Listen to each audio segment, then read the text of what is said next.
Good morning, everyone. Welcome to today's hearing. Today we're going to continue hearing evidence from Mr. Stephen Evans of the National House Building Council. So would you ask Mr. Evans to come back in, please? Thank you.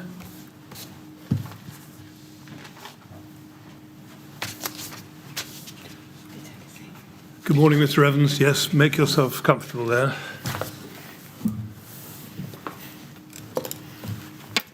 All right, ready to carry on? Yes, no problem. Good. Thank you very much. Yes, Mr. Miller. Yes, Mr. Chairman, good morning to you and thank you. Good morning, members of the panel. Mr. Evans, good morning to you. Good morning.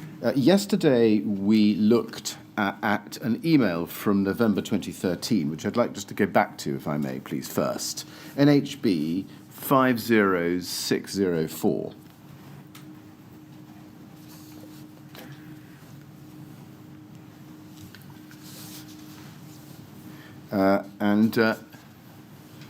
At the top of the screen is an email from you to John Lewis of the 21st of November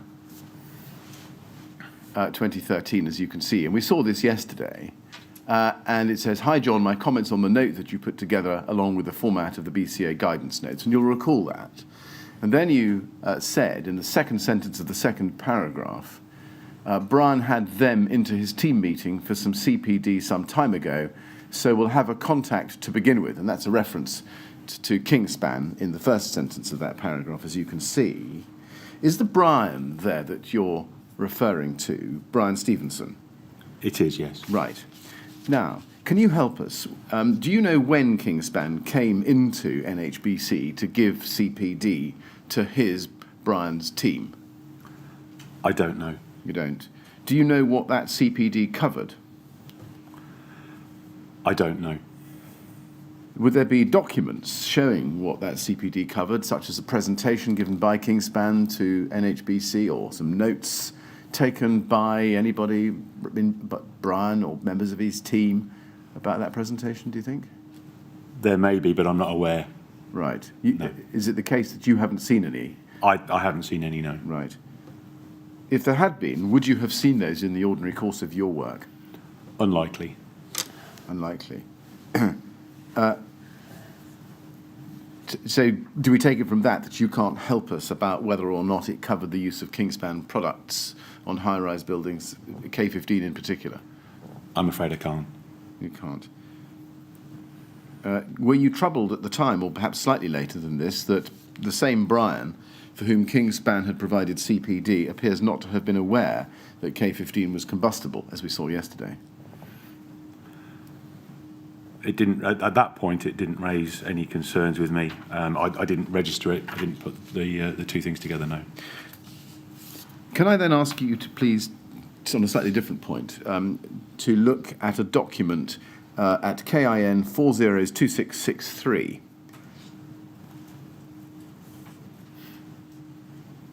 This is a letter from Kingspan dated the 13th of January 2014 to James Thomas, Design and Build Coordinator at Mount Anvil in the City of London. And Mount Anvil, I think, are developers, aren't they? You may remember their name. They are, yes. Yes. And this document is about Eagle House, Cooltherm K15, as you can see from the subject heading.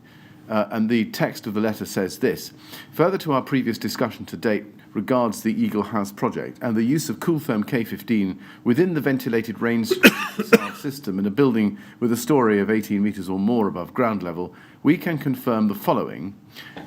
And then you see this paragraph: "It is our opinion that our Cooltherm K15 product would be fit for purpose if installed onto a non-combustible substrate with horizontal cavity barrier installed in line with intermediate floors and at centres not exceeding 3.5 metres. We trust that the foregoing information is of assistance, and in the event of any further queries, please do not hesitate to contact the undersigned." And it's signed for Kingspan by Ivor Meredith. Now, looking at the document, looking at the text, looking at the date, was this the kind of approval from Kingspan that NHBC would routinely get until late 2013, apparently pursuant to the BBA certificate then extant? Yes. Yes. Thank you. Can I then turn to ACM? Now, at the time of the Grenfell Tower fire, Mr. Evans, do you know what was the NHBC's stance on the use of ACM cladding as the rain screen on an external wall build-up? Our position would be that we would require an option 3 assessment if it was not in a tested system, and at that point we were unaware of any systems that had successfully passed an 8414 Part 1 or Part 2 test with an ACM panel. And we would have, at that point, the option 3 assessments we receive would generally, if it was ACM, have an ACM with an FR, a fire-resistant core, or a Class B panel. We wouldn't have allowed, we wouldn't have accepted anything with a PE core. At all? Not for the whole of the facade, no. What do you mean by that? I can recall through the escalation process that we instilled when we changed our position in 2015. I can recall one scheme where there were isolated areas of ACM across the entire facade, so they were dotted around, almost coloured panels dotted around. Yeah. Sorry. And the assessment of the fire engineer was that they were small areas.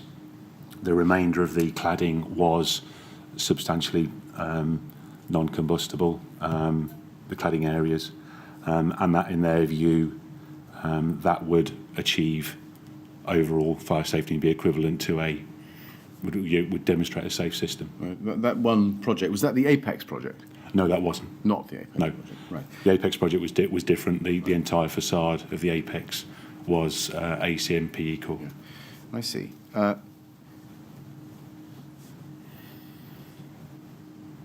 Before 2015, what was the NHBC's policy about ACM cladding? Where it was an untested system, we would still expect our surveyors to look at it, and we would still expect them to review the cladding and not accept a PE cored ACM panel. So ACM, all right, but ACM with a PE core, not all right. So ACM with an FR core, Fire resistant core, providing they had suitable either third-party accreditation, third-party certification, or other evidence, then yeah, at that point, right. Yeah, we would have accepted it. On what basis? Well, I wasn't involved in all those individual jobs, and they weren't at that point escalated to me. But I would have expected the surveyor to do due diligence in terms of ensuring that it met the conditions within the building regulations and the advice, or the guidance which is given in the approved documents. Right, that's quite a generic answer. Specifically, what would you have expected the surveyor to do by way of due diligence in that respect? Put it slightly differently, what would you expect the surveyor to satisfy themselves of so far as concerned the rain screen panels? I would have expected with any panel, not just ACM, the surveyor to satisfy themselves by gathering information from the builder that it met the guidance from the approved document. So diagram 40, paragraphs 12.5 to 12.7. Including 12.7? Well, 12.7 refers to the insulation, but when they're looking at the entire wall makeup, yes. Right. Well, we'll come back to that. We touched on it yesterday, but we'll come back to that again. The inquiry has heard evidence that some ACM panels with a PE core, including Arconic's Rainabond PE55 used at Grenfell, had a BBA certificate which indicated that such panels may be, quotes, regarded either in face fix or in cassette system as having class 0. Now, the question I have for you is, did you or anybody else at the NHBC believe that such panels could be used over 18 metres in all circumstances? Our belief at NHBC, as you'll see from the guidance which John Lewis drafted on the result following his meetings with Wintec, was that all the cladding system should be non-combustible. So I would expect I would have expected our surveyors, and indeed, had they asked me the question, I would have informed them that they should be checking the entire panel. Yes. Right. Before that, so that's late 13, but before late 13 and the Wintec meeting, what was the NHBC's stance?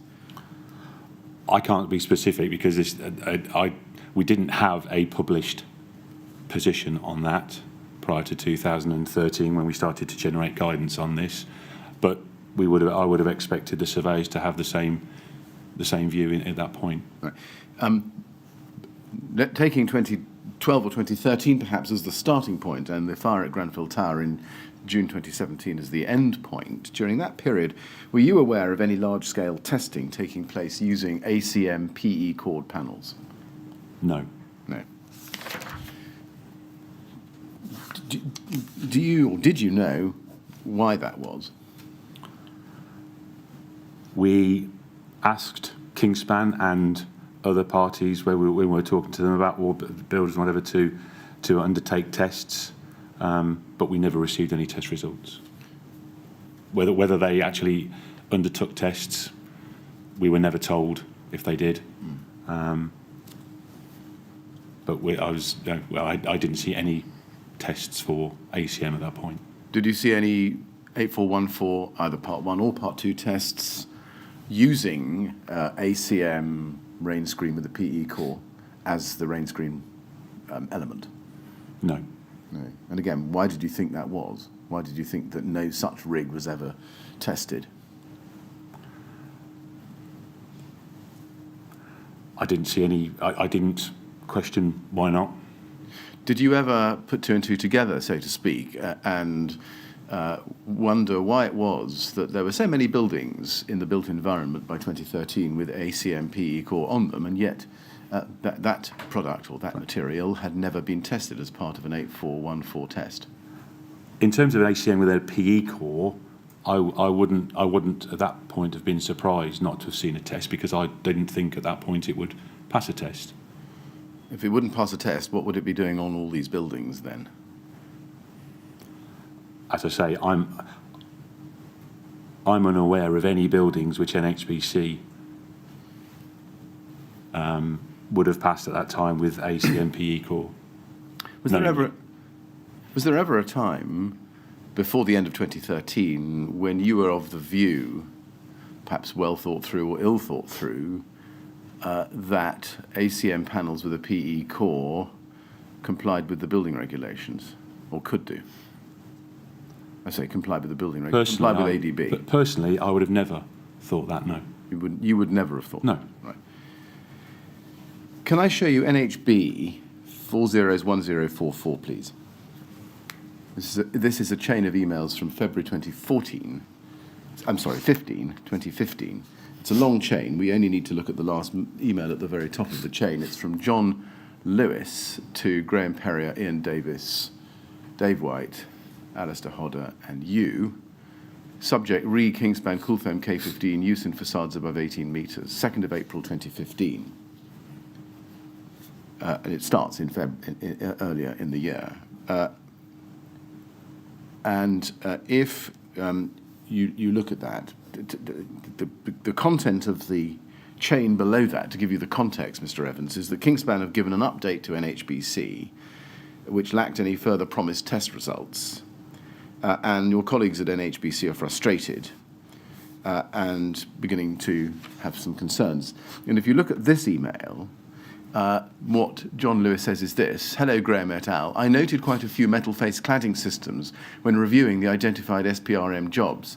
They tended to be either zinc or aluminium. Both are worrying given the temperatures involved, especially the aluminium, which melts away at around 300 degrees.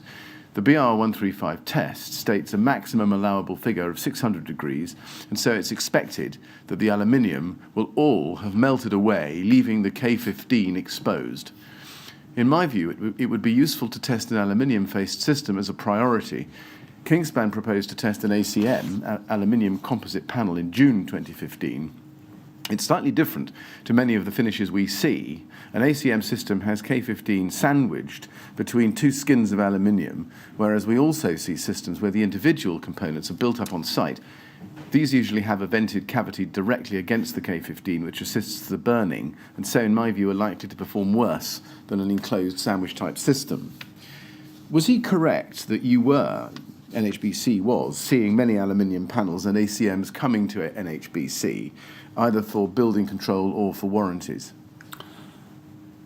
So I believe the context of that email was where John is referring to zinc or aluminium. He's actually referring to just zinc or aluminium sheet panels, so no core.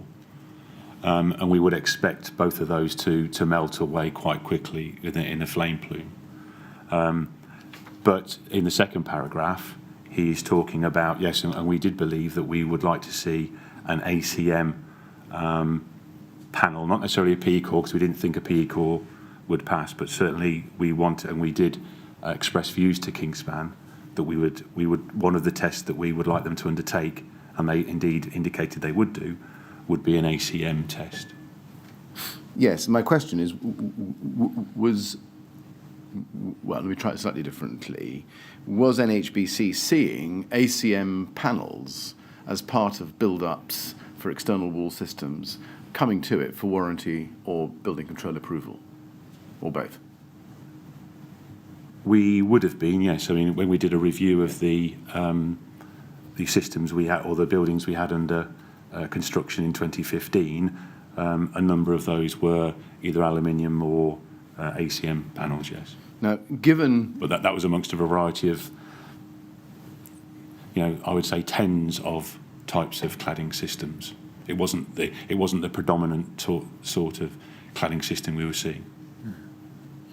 Yes. Now, whether or not they had a core, what was the NHB stance on build-ups which had aluminium or zinc cladding systems? Well, zinc or aluminium are both non-combustible. Yes. They melt, but they're both non-combustible. So if it's a zinc or an aluminium panel on its own with no core, that is sufficient to pass through the linear route. It is. Yes. And what was if it's an ACM panel, then we would look for an equivalent. So an FR core again would indicate that it could meet the fire resistance standards for the panel. Yes. So what was it that was worrying? You can see that John Lewis says both are worrying, zinc or aluminium, and he explains why it's worrying, namely that they melt and expose. Well, at that point, it was the fact that it exposes the insulation, and we still hadn't at that point got confirmation in terms of our full understanding of the reaction of that material in a fire. So that was the concern. Yes. And what was the NHBC stance at that time? Were they underwriting external wall build-ups with zinc and aluminium or aluminium on them, or not? So again, at this time, when we were the buildings we would be filing at this time, even up to 2nd of April 2015, they would have been subject to the previous BBA certificate. So they would have been, the time they were submitted to NHBC for building control and warranty, they would have been subject to the previous BBA certificate. So it was reasonable to expect, or to expect the builder to comply with the certificate in time, the BBA certificate in place at the time when they submitted the application. Obviously, around this time, we changed our position by the 2nd of April 2015, which then required any buildings which were subject to the new, the post December 2013 BBA certificate would need to provide, the builders would need to provide evidence to demonstrate compliance in accordance with BCA Guidance Note 18. Issue naught. Issue naught. So is the short answer? Well, issue naught, or we had at that point we'd indicated to builders that we would accept a fire engineered solution as well. A fire engineered solution was also, which subsequently became option 4 in BCA, but at that point it was an NHBC. That was the March guidance, was it? That was the March guidance. Yes, I see. So is the short answer to my question that at this stage in relation to post-2013 applications, NHBC's stance was to accept, both for warranty and for BCO purposes, wall build-ups using aluminium or zinc cladding systems, provided there was an option 3 desktop? Provided the builder demonstrated compliance using one of the methods in BCA Guidance Note 18, yes. Well, or a fire engineered the solution. curiosity about that, of course, isn't it, that because they are non-combustible, if they have no core, an aluminium sheet would be class 0, wouldn't it? It would, and therefore if it was used with a non-combustible insulation, then that would be one of the linear routes. But had it used a material, an insulation which wasn't a material limited combustibility, then they would need to go down either the option 3 or the option 4 route, yes. or what subsequently became the option 4 route. Yes. Yes, and just to nail this point firmly, where it was aluminium, let's say without a core, plus K15, you would need an option 3 report, wouldn't you? Yes. Yes. Now, we're going to look at the BCI guidance and option 3 case or desktop studies shortly. Were you, in fact, at this time, April 2015, receiving option 3 reports, desktop studies, detailing zinc, ACM, or aluminium cladding? I'm sure we were.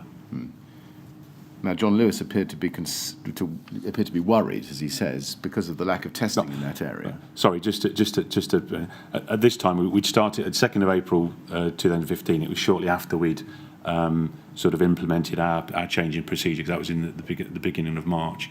So our builders were just getting our relationships with a number of our builders were quite pushed at that time because we'd imposed a new requirement on them. And they were at that point then talking to their various fire engineers in order to, or indeed to get their option 3 assessment. So at this time, I'm not sure if we'd had too many options, how many option 3 assessments we'd had, and I can't really verify if any of those at that point, when John wrote this email, were from zinc or aluminium. Now, we've seen that John Lewis says both are worrying. Did you share his concern? If we hadn't seen any additional information from fire engineers, then I can understand if he hadn't seen many option 3 assessments at that time which incorporated those, then yeah, I would not worrying. You know, I would want further information. Right. Well, what further information? Given how aluminium, even without a core, would perform in the event of a fire, with K15 behind it, why was NHBC continuing, at least potentially, to accept projects with those products forming part of the external wall build-up, given the expressed concerns? Had we received option 3 assessments on these wall makeups from suitably qualified fire engineers who based those on test information, and they went through our what I would view as a robust escalation process, then yes, we would accept them. Even though there was a concern because they hadn't been tested, and as John Lewis says, it would be at least useful to test an aluminium face system as a priority. So part of our escalation process, firstly, was that our fire engineer, John Lewis, would review the option 3 assessment, and if he wasn't satisfied with the information that was in there, he wouldn't have passed that through, or wouldn't have escalated it to myself for the further escalation to one of our senior managers. So by the time it got to me, we'd already done, or John had already done a review. Do you know of any cases at this time where John Lewis had refused or rejected a system build-up using aluminium or zinc cladding with K15 on the basis that he was concerned that a desktop would be insufficient and that a full 8414 test was required? I can't be certain at this time, no. Can I then ask you a slightly different topic? We'll come back to this topic shortly, but a side point. Previous cladding fires. What did you know at this time, so early 2015, about earlier cladding fires overseas in the period 2012 to 2014? I knew there had been previous cladding fires. Were you aware of the fire at Mermoz Tower in Roubaix in France in 2012? 1 fatality, 6 injuries. I believe I was. Were you aware of the fire in the Wushin Golden Suites in Busan in South Korea in 2010? I can't be certain of the exact schemes that I was aware of, but I was aware of a number of fires. Yes. And what about the spate of fires in high-rise buildings in the UAE in 2012 to early 2013, including the Al Taya Tower in Sharjah, the Al Hafit Tower in Sharjah, the Saif Belhaza building in Dubai, and the Tamweel Tower, also in Dubai? Did you know about those? Again, some of those names are familiar, but I can't be specific in terms of. I was aware of a range of fires, but again, I can't be specific on the exact names of those buildings. Can you not? No. The inquiry's cladding expert, Mr. Jonathan Sackler, told us that those fires in the UAE, and particularly those in Dubai, were well covered in the UK news media and technical press at the time. Were you aware yourself of the news media and press articles about those fires? I would have read it if they'd have been in the press. I was the trade press I was reading. I would have been aware of them. Yes, I'd also had discussions with John, obviously, when we were talking around this whole subject. So they would have come up as part of those conversations. I see. Now these fires are a good deal earlier than 2015, and for the most part, a good deal earlier than the publication of the Technical Guidance Note 18 in June 2014, issue 0. To what extent did NHBC take that reporting, the reporting of these overseas fires, into account when deciding whether it was acceptable to continue to approve the use of aluminium cladding, and particularly aluminium composite material cladding on tall buildings? We would have considered. Well, so if the builder can demonstrate compliance with the regulations, with the building regulations, through the acceptable routes which are in the approved document, NHBC's position would be that we would accept that for building regulations and for warranty, whether it was for ACM or any other material.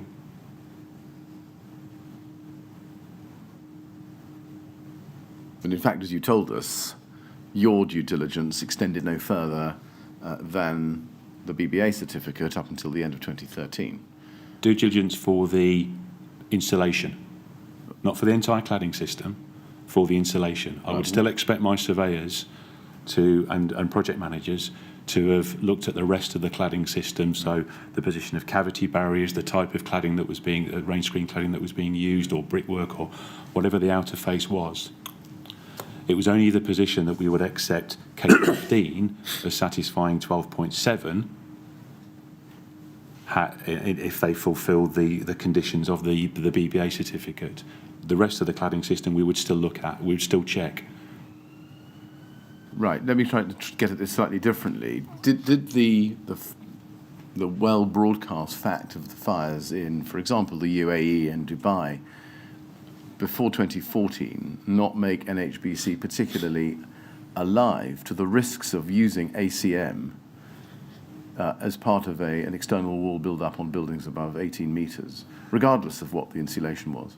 So my understanding of those fires was that those panels were ACM PE cord.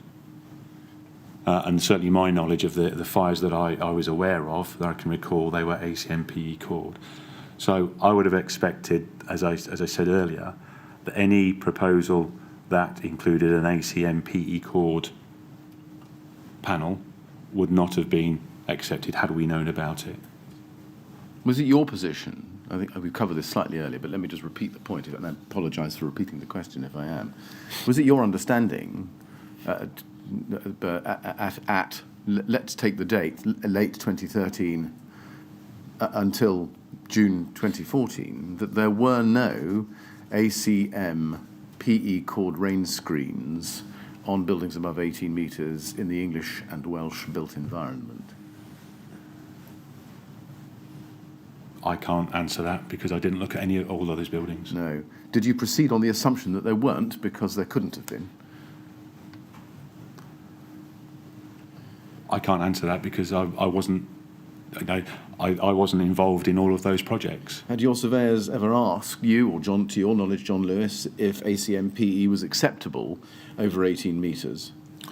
I don't recall a surveyor asking me. I can't answer for John. Had you been asked that question, what answer would you have given? I would have said ACM with a PE core would not be satisfactory. And why would you have said that? Because of my knowledge, because of the my knowledge of those fires, but also I would not view it as a non-combustible panel because of its core. My view, as I said before, despite the one of the interpretations of the regulations, which could be that you could have a Class O outside surface and then the rest of the core. My view was that a PE core was combustible, and my advice would have been that it wouldn't be acceptable. But I wasn't asked that question at that point. No, but what you were asked, in a sense, or what was put to you in this email, is a test under 84141 one has to assume using ACM. So if your view was that an ACM panel was something which would or should not be used, what was the purpose of testing it? Well, an ACM with a PE core, yes, an ACM with an FR core could well have passed a test, and that's what we were pushing for. We weren't just pushing for a test with an ACM core, we were also pushing for tests with zinc, aluminium, copper. We saw lots of, even to the extent of, having a test for brickwork, for example. Up until this time, there hadn't even been a test with brickwork. We don't see a response to this email from you clarifying that there would only be a test worth doing if you're going to use an ACM panel, where that panel had an FR core. We don't see a document to that effect. Did you have a discussion with Mr. Lewis to that effect, that if they're going to test an ACM panel, then it had to be a FR core because a PE core couldn't be used? I didn't have a conversation along those lines, no, but we, in various meetings with Kingspan and other builders, we had lots of conversations this time, and I can't remember them all, obviously, because this was taking up a great deal of my time. We were pushing for tests on various cladding types, not just ACM, but various cladding types. You see, the distinction you're drawing between ACM with an FR core and ACM with a PE core is not one drawn by John Lewis in this email. Would I be right in thinking that it's a critically important distinction because the NHBC stance is that ACM with an FR core would be acceptable? Well, it would be acceptable if it was justified through an option 3 assessment. It wasn't just accepted. It wouldn't, at this point, it wouldn't just be accepted carte blanche. It would have needed we would have needed an option 3 assessment. It would need an option 3 assessment or other evidence to demonstrate it met one of the other routes in the BCA guidance now. Let's turn. I may have to come back to that in due course, but because it raises further questions. But let me park that and ask you then now about the Technical Guidance Note 18, Issue 0, June 2014. Let's start with your witness statement. NHB 403020, page 65, paragraph 180. At paragraph 180, towards the top of the page, you have the heading. And then under the heading you say this: in the years prior to 2014, the thermal requirements in the building regulations meant architectural designs incorporated vast numbers of different cladding combinations. It became clear to me and other people involved with building control bodies which were assessing these cladding combinations that A, the linear routes to compliance described in section 12 of approved document B were insufficient to deal with the vast numbers of different combinations of supporting structure, insulation and cladding finish that were being specified, and for the arrangements for closing internal cavities, as set out above, the linear routes are not the only approaches to compliance. The building regulations focus on how a building should perform. The approved documents provide information on some of the ways to demonstrate compliance rather than providing the descriptive details on how a project would reach that outcome. The industry therefore needed to settle on guidance regarding acceptable routes to get to the outcome required by the building regulations, especially as new construction methods came onto the market. I'm particularly interested in that last sentence. But more generally, you touch on the changes to thermal requirements of the building regulations and the vast numbers of different cladding combinations being used. Did that need for thermal improvement in fact result in more combustible materials being used on buildings than had previously been the case? In my view, yes. And you say the linear routes to compliance in A, the linear routes to compliance described in section 12 of approved document B were insufficient to deal with the vast numbers of different combinations of supporting structure, insulation and cladding finish that were being specified. Now, when you say there that the linear routes to compliance were insufficient, is your word, insufficient, do you mean insufficient to cater for the demand by builders to use combustible materials because of their optimal thermal performance and thinness? Yeah. So obviously, if you're using an insulation which is not a material of limited combustibility, you cannot claim that that entire wall is non-combustible. So that's the first route. If you then tested it, as soon as you move away from that test, you are, as you've questioned me before, as soon as you move away from that test, you're again not meeting the second of those requirements. And we could see on buildings, even with if you had a tested system, on some areas of that building, even though you had the same internal face, you may actually find that you've got a wider cavity. You may find you've got a different thickness of insulation because of that. So actually, even those two linear routes were quite, with some of the complicated high-rise buildings, residential buildings we see, they weren't. As I say, they were limited in what we could do in asking builders to demonstrate compliance with those routes. So your word insufficient there is directed at insufficient to cater for builders' demands for optimal thermal performance, as opposed to sufficient to protect occupants of those buildings from the risk of fire. The building regulations look at a variety of things, and you have to take all those into account. So, there was a focus at this time on thermal.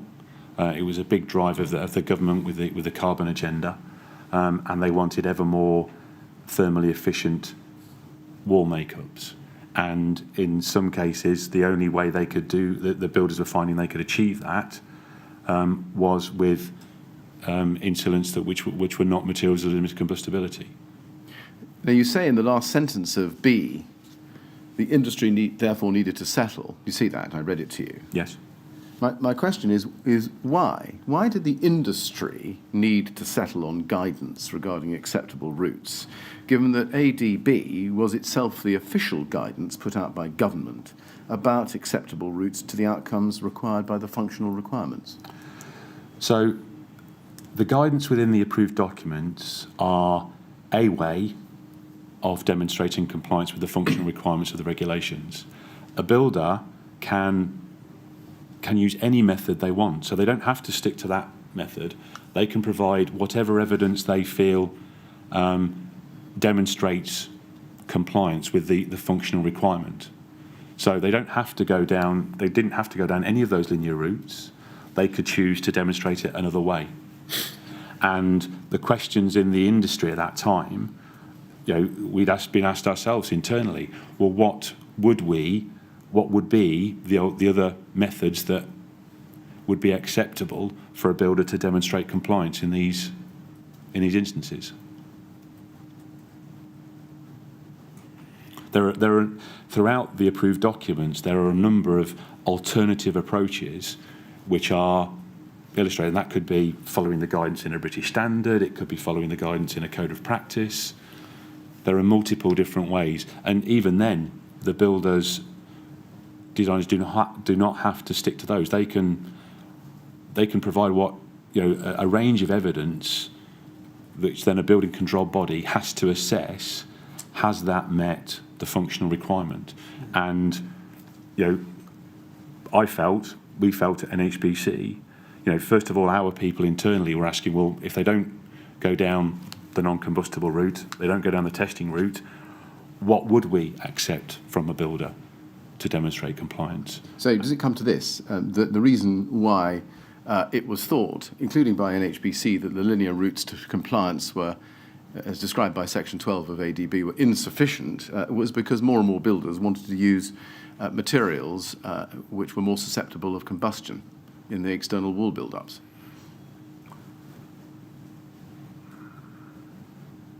We were seeing more and more of cladding systems which they couldn't demonstrate compliance to those two linear routes. So the answer is yes to my question, I think, isn't it? Well, they were not. They weren't. They had combustible elements within them, not just insulation, but they weren't tested. So yes. Yes.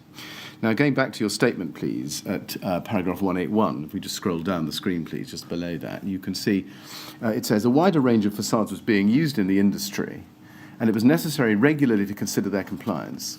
The BCA therefore developed a guidance note as set out below, which explained what the range of industry bodies involved in the BCA considered to be the acceptable ways of providing evidence that demonstrated compliance with approved document B. Approved document B was guidance, wasn't it? It was. Yes. And your technical guidance note 18 was therefore guidance about guidance. Yes, it was. Yeah. Why not simply go to the government and ask them to review approved document B and amend it if it had become insufficient for its purposes from the point of view of industry?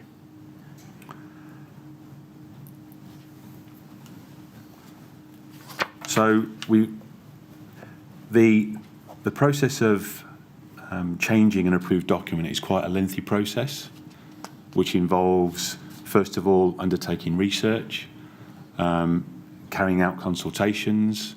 So had we waited for a change in the approved document, had a change in the document been necessary for this, that could have been 2-3 years down the line. Actually, when we started to develop the note, there were other alternative options within the building regulations guidance itself, which could be developed and put in the context of how they'd be used for a facade. So at this point, the BCA developed its own guidance note. It could be that in future, we have seen with previous BCA guidance note, for example, that where the BCA have developed that guidance, MHCLG have actually referenced that guidance in an approved document, in a revision to approved document. So the BCA was a quicker way of giving guidance to the industry on how to deal with these areas, these grey areas. Let's look at issue 0, NHB 50760. And to be clear, although I think everybody by now knows this was issue 0, June 2014. Issue 1 was June 2015. Yes. Yes. And its title is, as we saw from the November draft, Use of Combustible Cladding Materials on Residential Buildings. Now, we saw the earlier versions of this document from John Lewis and with your red amendments. Who else was involved in the drafting of issue 0? The original version, which was taken to the BCA guidance group, would have been myself and John. Right. And I can't recall if there was any then slight amendments before we actually issued it officially from the members of the BCA guidance group. Right, that was my next question. You can't remember whether there were any further amendments from that group? I'd need to go through various versions and things like that to identify. Yeah, but it was certainly reviewed by all the members of the BCA guidance group. Who made the decision that a guidance note on combustible cladding materials was required and should be drafted and published by the BCA, as opposed to NHBC for its builder customers? So NHBC, obviously, we saw yesterday from some of the emails, the email exchanges internally, that we were developing internal guidance for our surveyors. I firmly believe, as I mentioned yesterday, that we don't compete on standards. We compete on service and price. That would be where the building control bodies should be competing on. Sorry, can I cut across here? It's a shorter answer, I think, that's probably deserved. It's a question of who. I made the suggestion that we take it to BCA as a BCA guidance note and have it as industry guidance as opposed to NHBC guidance. Right. Why do you make that decision? Because if we were having questions internally and we were seeing these cladding systems internally and external facade systems, then other building control bodies were also doing that. So NHBC presented this to the BCA guidance group and asked if they wanted to develop it as a BCA guidance note. So in short, you thought that this was a matter of sufficient importance not to be restricted to NHBC's customers, but to go out to the entire building control officer community? Yes. Yes. Were there any external non-BCA specialist fire engineers or other fire professionals, such as Exova or BRE or Chiltern, who were consulted about the contents of this note? No. Why is that? This was a note for building control bodies, and they were all experienced building control professionals around the table. So there was no need. The group felt it was never suggested to consult any fire engineers. And you say, I think, in your statement that you didn't discuss it either with the BBA or with UCAS. No.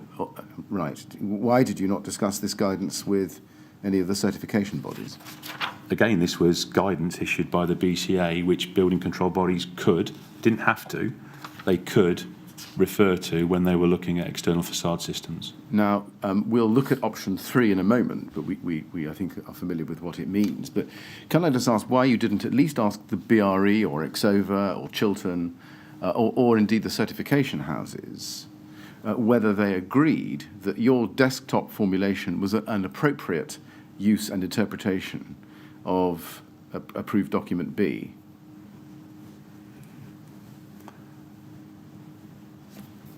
We felt that it was an accepted, it was as I mentioned yesterday, it was an established convention to receive desktop assessments for all sorts of areas of the building regulations, not just facades, but for all sorts.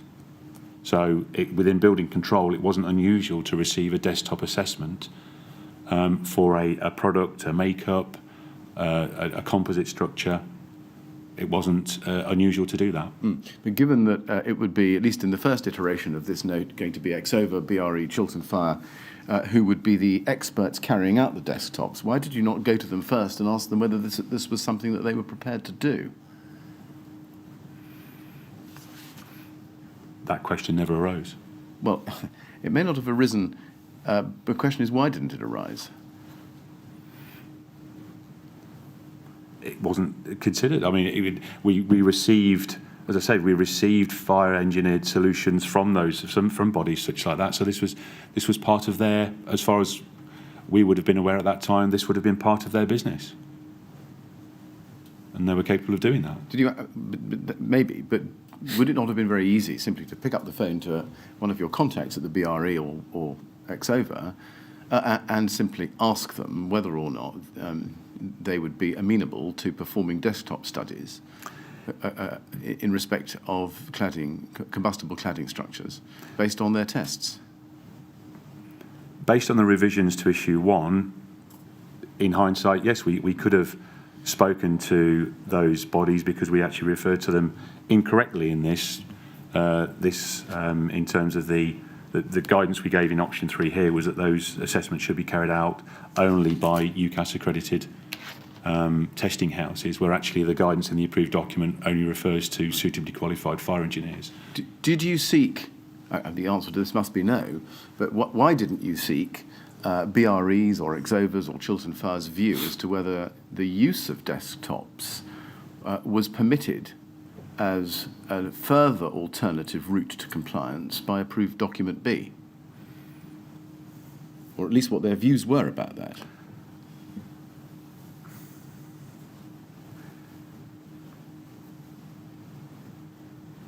The building regulations allow the use of desktop studies for comparison of tested systems to demonstrate compliance. So the fact that we were only in this document highlighting the routes to compliance which were in the approved documents, there was no need, and certainly it was never raised by anybody around the table at the BCA technical group as to whether we needed to discuss it with the fire engineering community as to whether this was an acceptable route. As far as the building control people around the table were concerned, this was an acceptable route to demonstrate compliance.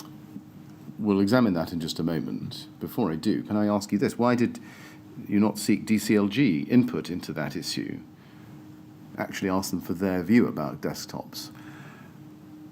The BCA technical group was brought together originally as LABC ACAI technical group to look at the areas in the regulations. The building regulations are not exhaustive. The functional requirements are there, but the guidance within them is not exhaustive. They don't cover all building types. So there is a need and there was a need for building control to develop guidance where there were missing parts of the building regulations or it wasn't quite covered.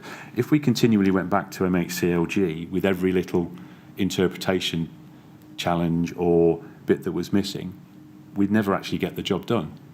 When you say every little bit, this wasn't a bit, was it? This was a wholly new method being broadcast to the building control community and builders of a further way of achieving compliance with approved document B and therefore B4. I don't know if it was a new way. I'm not sure if there was any. I'm unaware of any. I'm personally unaware of any desktop assessments which were done for facade systems before the day this went out. But I can't verify that wasn't the case. As I say, this was an acceptable route which was used by not just with fire engineers but across other areas of the regulations as well, and would have been open and was known about. Would have been open to demonstrate compliance. But why wouldn't it have been a very simple thing just to send an email to Brian Martin and say, this is what we're proposing, what are your views? The MHCLG were papers-only members of the technical group, and I believe when I circulated this draft, Richard Harrell at that time, who was the head of the building regulations division at MHCLG, was copied in on that. And as we mentioned, as we talked about yesterday, the relationship with those individuals was such that had they had a concern, I was confident that they would have raised it. I see. Now, let's go back to this question of how desktop studies are contemplated by approved document B. Can we go to your witness statement again, please, at page 64, paragraph 178, towards the bottom of the page, subparagraph C. It's page 64, and you say C, paragraph 1, Appendix A of approved document B is the basis for option 3. This states, in such cases, the material, product or structure should have been assessed from test evidence against appropriate standards or by using relevant design guides as meeting that performance. For this purpose, laboratories accredited by UCAS for conducting tests and suitably qualified safety engineers might be expected to have the necessary expertise. That's what you cite there. I think you need the full context. Can we please look at CLG 50224, page 119? And what I'm showing you is that part of ADB which you're quoting. And you can see from the screen that it sits within Appendix A, Performance of Materials, Products and Structures, Introduction. And the full context is this. One, much of the guidance in this document is given in terms of performance in relation to British or European standards for products or methods of test or design, or in terms of European technical approvals. In such cases, the material, product or structure should, A, be in accordance with the specification or design which has been shown by test to be capable of meeting that performance, or, and then there's a note which goes with A, for this purpose, laboratories accredited by UCAS for conducting the relevant tests would be expected to have the necessary expertise. And then B, as an alternative to A, have been assessed from test evidence against appropriate standards or by using relevant design guides as meeting that performance. And then there's a note which says the same thing about UCAS. For conducting the relevant tests, and suitably qualified fire safety engineers might be expected to have the necessary expertise. Now, if we could just go, having shown you that, if you look at B, little b there, as compared with A, could you explain how that wording gets you to a process of extrapolation from test evidence on a rig that is different? So it's the have been assessed from test evidence. So it's the assessment. So that's where we have the desktop assessment. So where we've seen desktop assessments, particularly where I would have experienced perhaps desktop assessments previously to this, would be, for example, for a fire door. So a fire door is tested. There is a maximum. You can't test absolutely everything. That would be a physical impossibility. Well, I suppose you could, but you'd never get anything built. So you would test something to an agreed standard, so such as the fire door test under the 476. Now, if you then wanted to use either a bigger door, or you wanted to change perhaps the seals around that door, or you were using different hinges or things like that to that door assembly, then you would expect to see an assessment of by a fire engineer who would bring together the various tests of the original the original test for the door, maybe another test for a door, a test for the different materials, composite materials that they were bringing in to make that door, and reviewing that test information would use that information to demonstrate that door met the relevant standard, the requirement. Fire doors aren't the subject, though, of an equivalent. I was using it as an example. Sorry. Yes, no, exactly. Yeah. I know you were. But my point is, did anybody at the time consider whether the words have been assessed from test evidence when you're considering an entire building envelope was the right way of reading those words, given the presence of the one alternative route to compliance other than linear was an 8414 test, which could only be used to justify an envelope which corresponded precisely to the rig that had been tested. So when we say from test evidence, that's not just from one test. We would expect to see evidence from multiple tests. We would expect to see a fire engineer to look at not just, to look at perhaps 2 or 3 tests as part of that engineered approach, that assessment. And that could be so, because if you've got a test, for example, with a 50 mil cavity, if you were to extend that cavity to 60 millimetres or 100 millimetres, then that test is no longer valid. But what you may have is a test with 40 millimetres and an 80 millimetre cavity, and both, although they perform differently, they may perform differently. By looking at the differences between the two, then an engineer would be able to make an assessment of whether, in their view, that system with that 50 mil cavity would achieve the required standard. Who was it, do you know, who came up with interpreting the words have been assessed from test evidence that you've identified in B as justifying option 3, desktops? Was it you? The original drafting was done by John Lewis. Right. Was there any discussion at the time between you and John Lewis, or at the BCA more generally about whether these words here in B could support the meaning you now seek to attribute to them? No, there wasn't. I believe it was, as I say, my understanding was that it was an acceptable route to demonstrate compliance from test evidence. Had you always thought that, or did you rootle around in the ADB to try to find a justification for desktops and alighted on these words? I'd always thought that.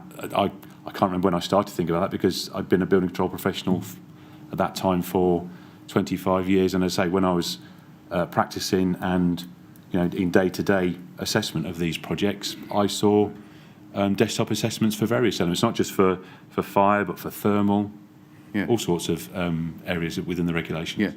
Yeah. You see, a cladding and a building envelope is a system, isn't it? Yes. And so how did you justify the extension or application of 1B here to an entire system? As I mentioned before, using the fire door analogy, that is a system. It's a system made up of the door itself, the frame, the hinges, the locks. It's a system. Many of the assessments we see are for systems. So not just, and that's why, in some ways, that's why we actually included option 3 there, because we wanted to be specific in saying that it actually needed, the testing needed to be relevant to the facade and relevant testing, not just any old test that the, Right. I think somewhere in my statement I mentioned that at one of the meetings with Kingspan, they showed us a test with a self-conducted test that they'd done with a piece of Kingspan K15 and a blowtorch. Now that to us would not be an acceptable test. It's not done under laboratory conditions by a UCAS accredited testing house. So that was why we wanted to be specific. I felt, John felt, there was no, the technical committee felt that was an acceptable route to demonstrate compliance. But we wanted to be clear to building control bodies who were using that guidance that it needed to be under the conditions in which it should have been done. Well, did you ever take any expert fire engineering advice on your interpretation and its consequences from the likes of Exova or Arup Fire or BRE or Warrington? So the original advice, as I say, the original drafting was done by John Lewis, who was our fire engineer. So I was, comfortable that as a fire engineer, he'd put that forward as and it was an approach that I recognised. Yes, I think the question really is whether you sought any independent, external fire engineering input as to your interpretation and application of 1B. I didn't seek independent fire engineering advice, but by referring it to the BCA technical group, I sought independent building control advice from my peers within the building control industry. Do you remember when you first saw a desktop assessment for an entire external system, as opposed to, say, a fire door? I don't know. It would have been around this period, I think. Yeah. Did that not tell you something? Well, in terms of me actually seeing one, as I said, at this time I was involved in the day-to-day management of surveyors and engineers and project managers, so I wouldn't have been involved in the day-to-day assessment of these schemes.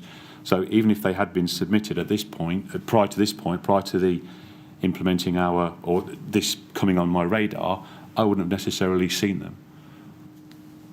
Did you or John Lewis, to your knowledge, consider consider the EXAPs, the extended application rules?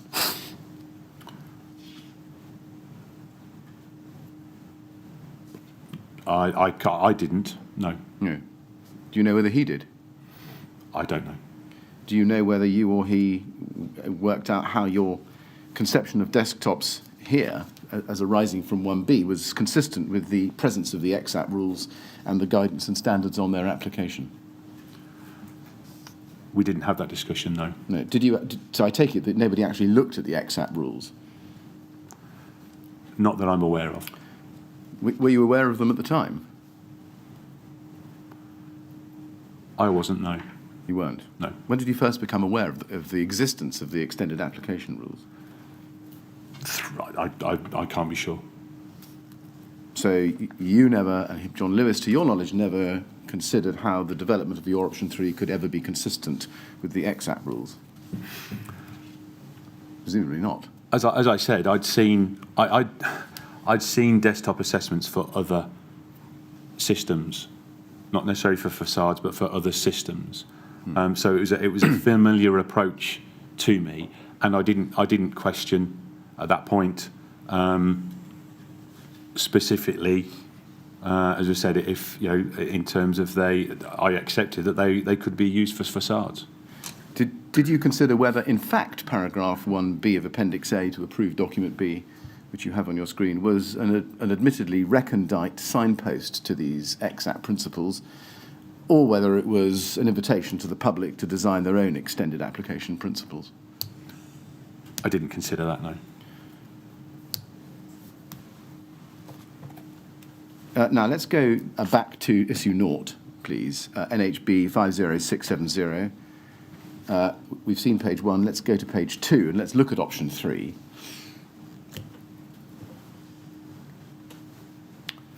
I'm sorry,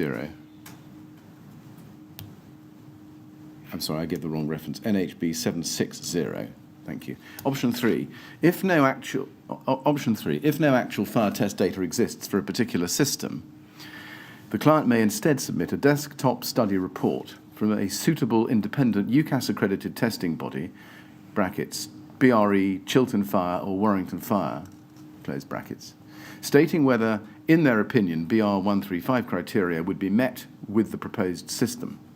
The report should be supported by test data, which the test house already has in its possession, and say this option may not be of benefit if the products have not already been tested in multiple situations / arrangements.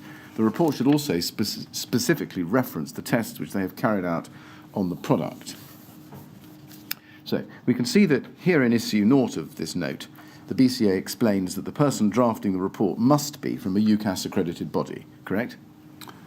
Yes. Yes, and that at the time were BRE, Chiltern Fire or Warrington Fire, yes? Yes. Yes. Is the guidance saying, or let me put it differently, was your intention in drafting it thus to communicate the fact that the testing evidence relied upon also had to come from a UCAS-accredited body? Certainly in that drafting, I would have interpreted it that way, yes. Yes. And in addition, the person drafting the report, the study report, also had to be from a UCAS-accredited body, yes?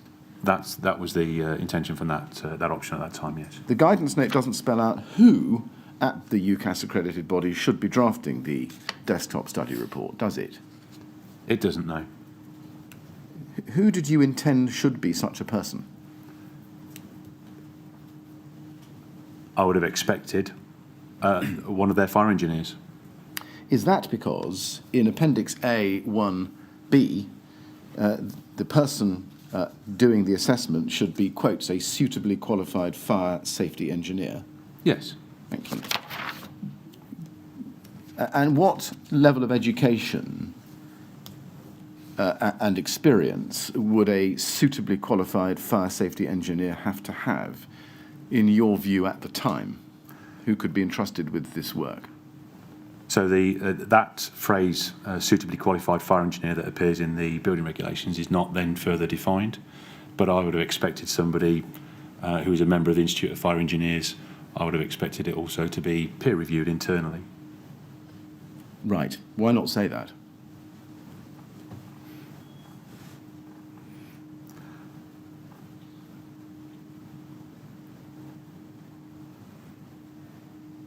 In hindsight, we could have said that, but actually, bearing reference to a UCAS-accredited testing body, the assumption would have been that they would have been capable of doing that. And certainly our knowledge of BRE, Chiltern and Warrington Fire at that time would have been that they would have had suitably qualified people, fire engineers, working for them. Was it not important at the time to spell out precisely who it was and what qualifications they had to have who was going to be undertaking these desktop studies, given that you were effectively encouraging industry to adopt this approach as a further alternative?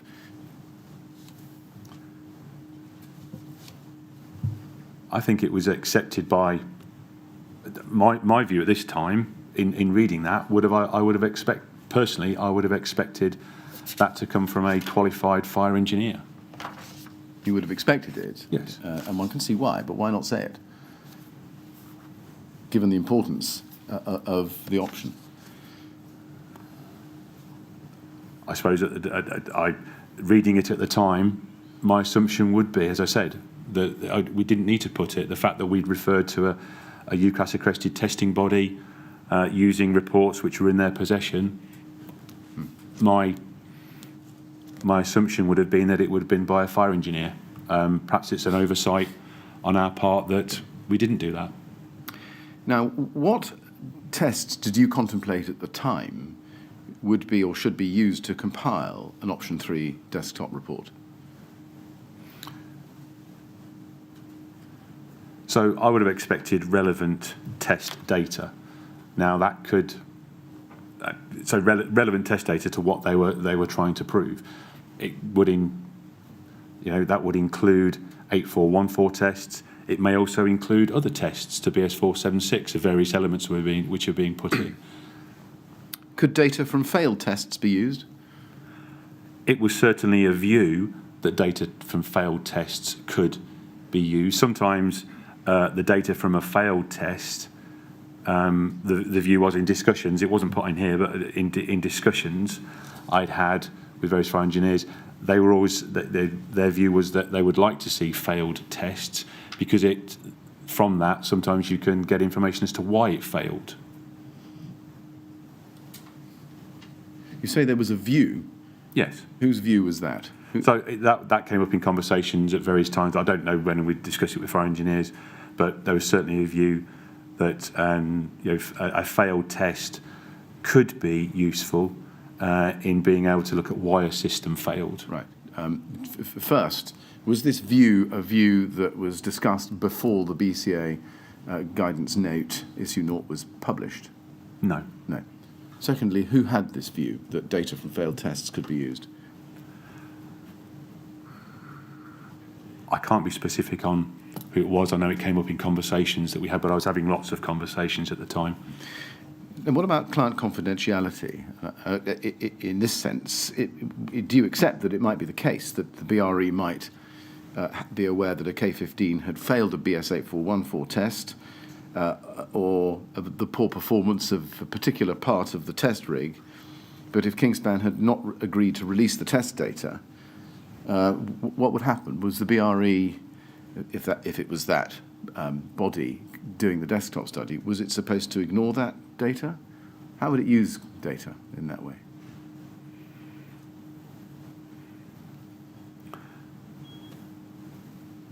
Sorry, can you rephrase that question? Yes. Was the question of the client's ability to insist on the confidentiality of the test data in the hands of the testing house something you considered at the time? No, because we took it that if a body that had carried out, had commissioned a test, wanted for whatever reason they conducted the test, whether it was to prove the insulation or to prove the cladding, because we see tests for both of those, not just for, we would have thought, I would have assumed and taken it, that had they wanted to use that test to demonstrate how their product could be used, they would agree to it being released, whether that was a failed test or a passed test. Well, why did you make that assumption? That assumption proceeds on the basis that it was the client, in this example, Kingspan, who wanted the desktop, or rather, where the builder wanted the desktop because they were intending to use K15. But what if that wasn't the case? What if somebody else wanted the data, wanted the desktop? They could request it. Yes, but people like Kingspan could simply insist on their contractual rights of confidentiality. What would happen in that case? In that case, I would expect the fire engineer, if they didn't have enough data to be able to produce a desktop assessment, not to produce one. So was it your contemplation at the time that the success of option 3 was entirely dependent upon the owner of the test data consenting to waive their confidentiality rights over it? It was my view that it would be based on test information that was available, yes. And if the fire engineer was not able to get that test information, I would expect them not to produce a desktop assessment. And did that happen in practice? Can you think of an instance after June 2014 where the likes of BRE or Exova said, I'm terribly sorry, we can't produce a desktop study for this particular build-up because the owner of the test data or some of the test data has refused to allow us to do that?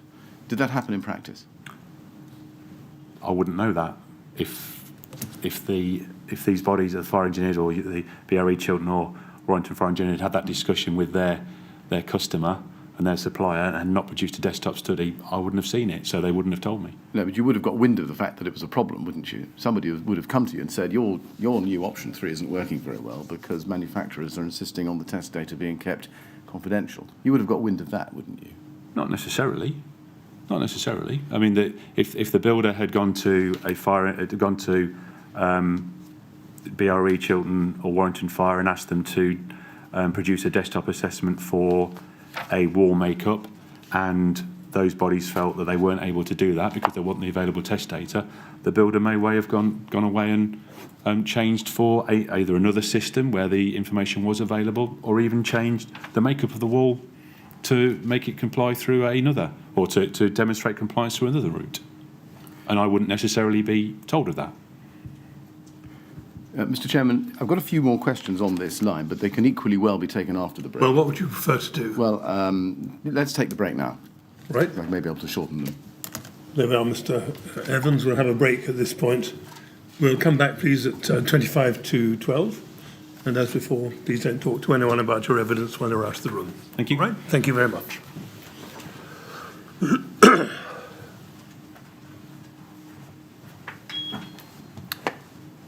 Thank you, Mr. Millett. 25 to 12, please. Okay.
Would you ask Mr. Evans to come back in, please?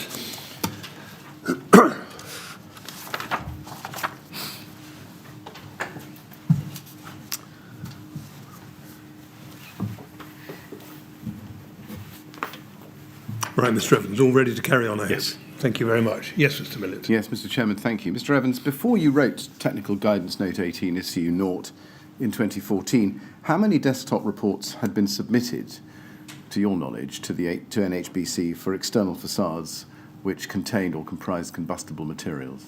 Do you know? I don't know. Was it none? Was it one? Was it? I think there was a few. Right. In what form did they come? Again, they would come in from fire engineers as a document to review. Right. Was it just the letter of approval from the likes of Kingspan, or was there an actual report by an actual independent test house or fire safety engineer? In terms of an option 3, yes. There would have been an actual desktop assessment from one of the test houses. And do you recall seeing them at the time? I think we'd reviewed a few, not through the escalation process we established, but prior to this, we'd reviewed a couple. I can't be specific on those, but yes. And were they for whole building envelopes? Yes. Right. And did you ask the person who generated them at the time what basis they were providing them to you on?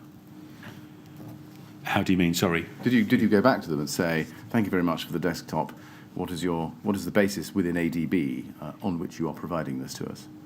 Was there a discussion about that? No. After TGN issue 0 was released in June 2014, did things change? Did you then get more desktops? I believe at this point it was still fairly slow in getting them because the number of the buildings that we were reviewing at that time would have still been under the previous BBA certificate, which was an acceptable route for demonstrating compliance for that element of the wall. Yeah. Before June 2014, were there any successful BS 8414 tests with certification to BR 135 of PIR or phenolic foam insulation products that you were aware of? I was aware of the 8414-2 test, which Kingspan had done. Yes. That hadn't received a BR 135 certification, No. though, had it until September 2015. No, that's correct. No. And indeed, Celatex's successful test in May 2014 only received its certification to BR 135 in August 2014. So would it be the case, therefore, that before June 2014 you had seen no classifications to BR 135 in respect of any 8414 tests done on PIR or phenolic insulation products? From my correct recollection, that's right, yes. Yes. And you knew, I think, is this right, that at least from having been told, say, by Wintec in the previous November, that a BR 135 certification was needed to assess the test results to the criteria in BR 135? The test result is required to assess against BR 135, but you don't need the BR 135 certification to use the test, the actual test result for the desktop assessment. Otherwise, you wouldn't be able to use, for example, a failed test to illustrate how the system would react. So it's the actual test, the results from the test. So there are two different things. So the test itself demonstrates how the wall performs in that test environment over the time. So it measures the temperatures at various levels. I'm not a fire engineer. It's not my depth of expertise, but my rudimentary understanding of what that test is. It's those test results, not the BR 135 classification that you're looking at as part of your desktop assessment. It's the test. How does the wall react in that fire? Yeah. So you're interviewing that as part of your desktop assessment. Yeah. So does it come to this, that even though you, and to your knowledge, no one else at the NHBC had ever seen an actual BR 135 classification for the use of PIR or phenolic in an external wall build-up to June 2014, nonetheless you were proceeding on the basis that it could be achieved and was proposing that could be achieved would be done by way of an extrapolation via a desktop study. So the desktop assessment is using test results, and not just 8414 tests, could be other test results as well, other fire engineering techniques to demonstrate that a wall makeup, in the view of the person compiling that report, would, if tested, achieve a BL135 classification. Yeah. So the tests that you're using do not necessarily have to have that BL135 classification. No, I understand. But did it not tell you something about whether they would or wouldn't that so far they never had? Sorry, I don't understand that question, sorry. The purpose of option 3 is to have a report stating whether, in the opinion of the report's author, BR135 criteria would be met with the proposed system. Was it not important to take into account the fact that hitherto there had been no BR135 classification for PIR or phenolic products in an external wall build-up? But there had been tests, and I think the view, certainly our intention in presenting that as a method and a route for compliance as acceptable to NHBC through the BCA guidance route, was that would instigate more testing. We'd been pressing Kingspan for further tests, obviously then including the fact that an option 3 assessment relied on those tests, would urge industry to actually undertake more tests, and indeed that was the case. But at June 2014, that hadn't happened, had it, as far as you knew? Not that I'm aware of, no. And at June 2014, there wasn't any actual BR135 in respect of these products. So does it come to this, that you were happy to put out guidance recommending desktop studies which would extrapolate from test results that BR135 would be met, even though, in fact, it had never been met, because there had been no classification?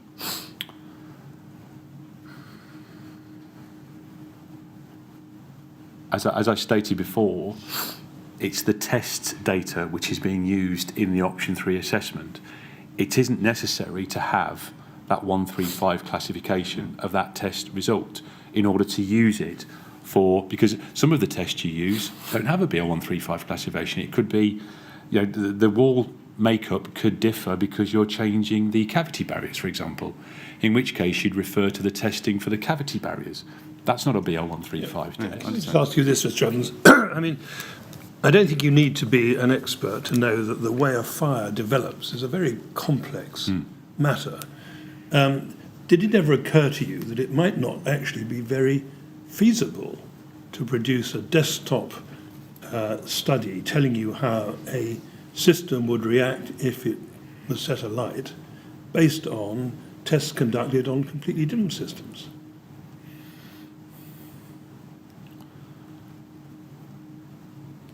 Not at that time, no. No, it didn't, no.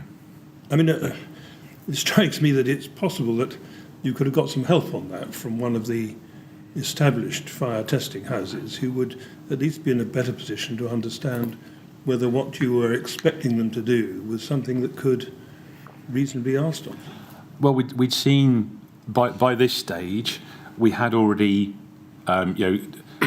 seen reports, fire engineered reports from engineers who were, only a few, as I recall. Well, I can't recall the numbers, but I know we had from fire engineers, such as the BRE, to justify facades. So it was something that we knew they had the capability and the willingness to do.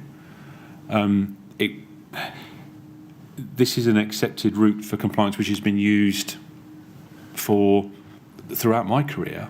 Well, it may be an accepted route to establish compliance in relation to some types of materials or products, but whether it's going to work depends on the nature of the materials or products and the complexity of the analysis, isn't it? Yes, yeah. So what might work for doorknobs might not work for exterior wall facades. No, but an exterior wall facade is complicated, but so are other parts of the building structure which would equally be, and addressed with a desktop assessment. Sure. All right, thank you very much. Yes, Mr. Wynne. Just finishing off on BR 135, well, I understand I have the point about test data. Did it never strike you at the time as odd that there had never in fact been, to your knowledge, and in fact, a classification to BR 135 in respect either of PIR or phenolic as insulation material in an external wall build-up? It didn't strike me as odd, no, because as we've seen before, the Kingspan product, which was at that time the predominant product, had a BBA certificate, which would be an acceptable route for demonstrating compliance, providing it was referred to the manufacturers we discussed yesterday. So the incentive for manufacturers such as Kingspan to do testing wasn't there, and I think you've heard evidence to that effect. The fact, and our conversations with them through 2014 were about encouraging them to do more testing because we wanted to see more testing. Let's go back to the BCA guidance and look at option 1. We considered the wording of this in its draft form yesterday. Sorry, this is at NHB 50760. And if you go to the top of the screen, you can see option 1. I'll read it to you again. The use of materials of limited combustibility for all elements of the cladding system, both above and below 18 metres. This includes the insulation, internal lining board, and the external facing material. Smaller gasket parts and similar low-risk items can be excluded from this requirement. The definition of a MOLC, material of limited combustibility, is stated in Table A7 of ADB 2. Now, as author, or co-author perhaps, of this document, can you confirm first, what did the phrase all elements of the cladding system cover? As I explained yesterday, my understanding of that was the entire wall construction. Yes, and that would include, would it, the core of an ACM panel? Yes. Yes. Was that the approach which the NHBC itself adopted after this guidance was published? So, therefore, to reject ACM panels on buildings over 18 metres unless the panel was a material of limited combustibility throughout? If they were going down the option 1 route, yes. If they were going down the option 1 route? Yes. But not if not? If part of the, so if it was if they were presenting a panel which was not, which could not be regarded as a material of limited combustibility, they wouldn't be able to go down the option 1 route. They would we'd either ask them to go down option 2 or produce an option 3 report to demonstrate compliance.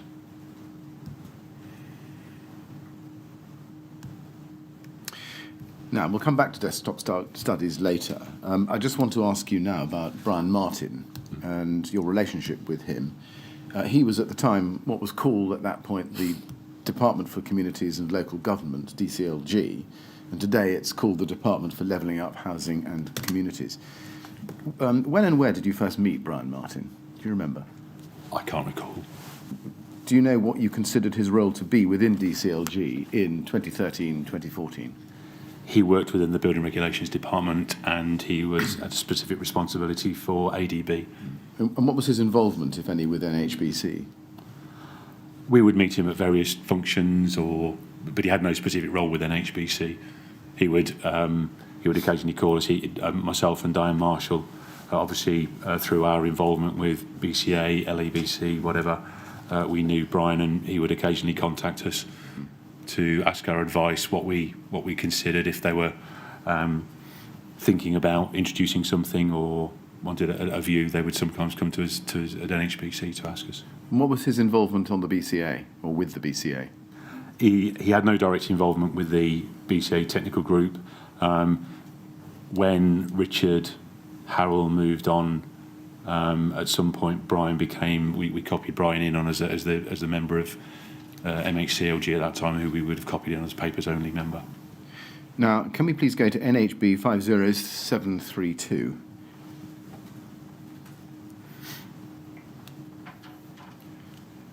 And I'd like to start in this email chain which is from July 2014, at page 2 at the bottom, where you can see that there's an email from Brian Martin to Neil Smith of the 2nd of July 2014, subject fire safety facades. He says this: "Hi Neil, I've been talking to a few folk about fire safety and facades recently. Allegedly, several buildings have been erected where PIR insulation has been used in cladding panels well over 18 metres in height. Apparently, people are under the impression that PIR is a material of limited combustibility, which it isn't. Again, allegedly, many of these buildings are blocks of flats. I have no idea how true these allegations are, but they come from relatively reliable sources. The purpose of my email is a friendly warning. You might want to double-check with your inspectors and plan checkers that they are on top of this. Happy to discuss. Regards, Brian." Now, you're not on this email, but we can see from the bottom of page 1 to page 2 that you respond to it on the 11th of July, and we'll come back to that in a moment. So can we take it first, Mr. Evans, that you saw Brian Martin's friendly warning email at the time it was sent, or shortly after? Shortly after, yes. Yeah. Were you concerned that the person responsible for the building regulations was sending the NHB what he called a friendly warning? If anything, I was quite relieved, because it had been an issue that we'd been dealing with for a number of months at this time. So he was telling you nothing further than what you already knew, is that right? That's correct. So do we take it from that did not set off alarm bells within the NHBC about the use of combustible materials, which NHBC's building control and warranty departments had been signing off on, because you'd known that for some time? Is that the case? It didn't set off any alarm bells because it was an issue that we were dealing with at that time. Right.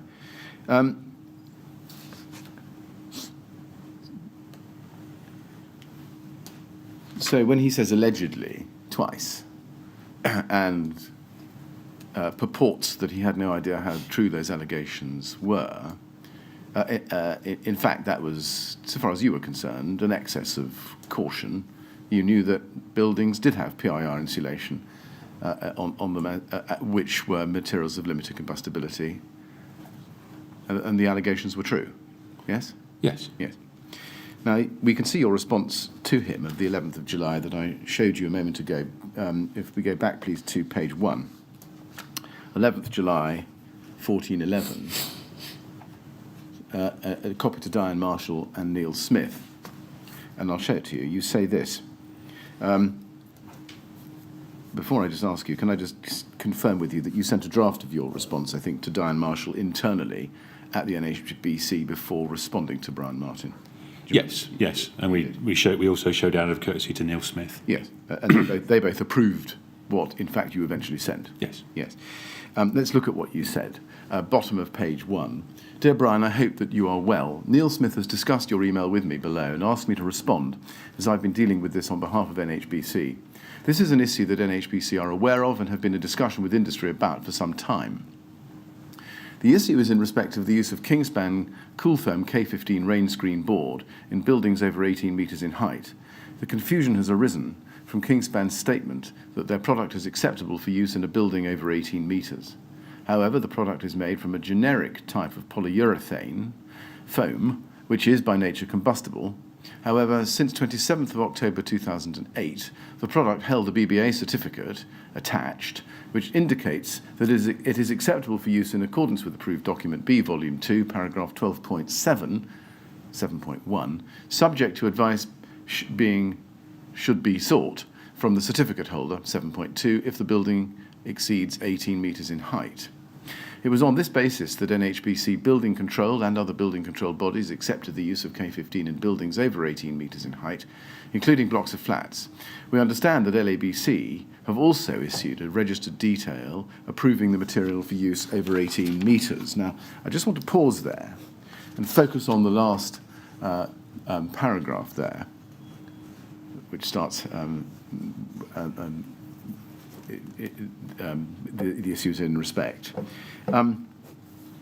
Did you believe at the time that Brian Martin's concerns or his friendly warning related only to K15, or was it broader? I wasn't aware, because I'd been dealing with Kingspan, I'd assumed it was just with Kingspan. And certainly at that time, as I say, in terms of the timeline, I think at the time, Celotex were just moving towards reclassifying their insulation. So Kingspan was I'd assumed it was, well, I made him aware that we were dealing with Kingspan. I didn't know if that was I couldn't assume that, I shouldn't have assumed it was just Kingspan, but because I'd been dealing with Kingspan, that was, I did take it as an assumption, sorry.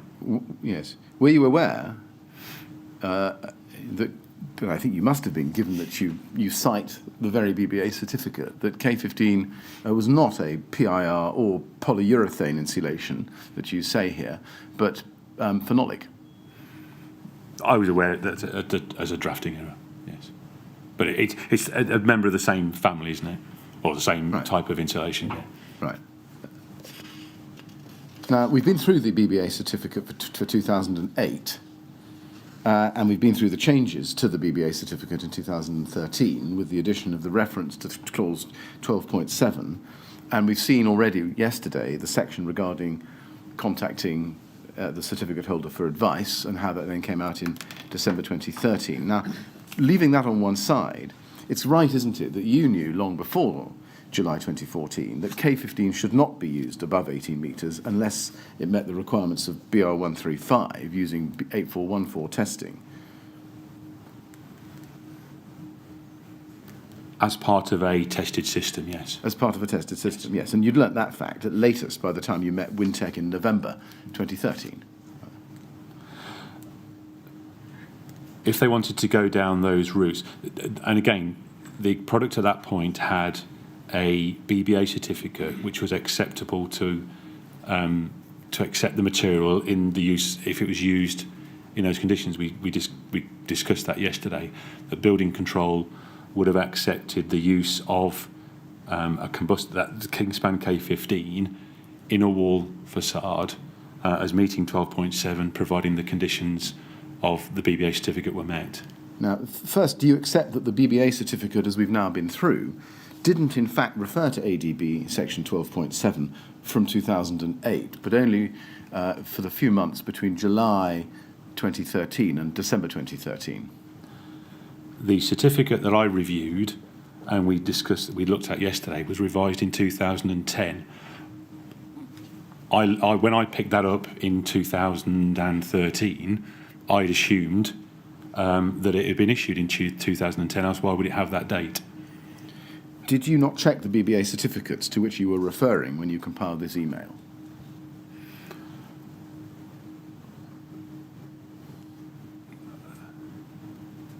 In hindsight, what I should have done is actually extended that to, say, the 27th of October 2008 and amended on the 6th of April, I think it was the 6th of April 2010, when it was actually amended. That's what it says in the very small italics at the bottom, does, underneath yes. the 27th of October 2008 So, date. in hindsight, but I think the certificate that I attached to this would have been that version.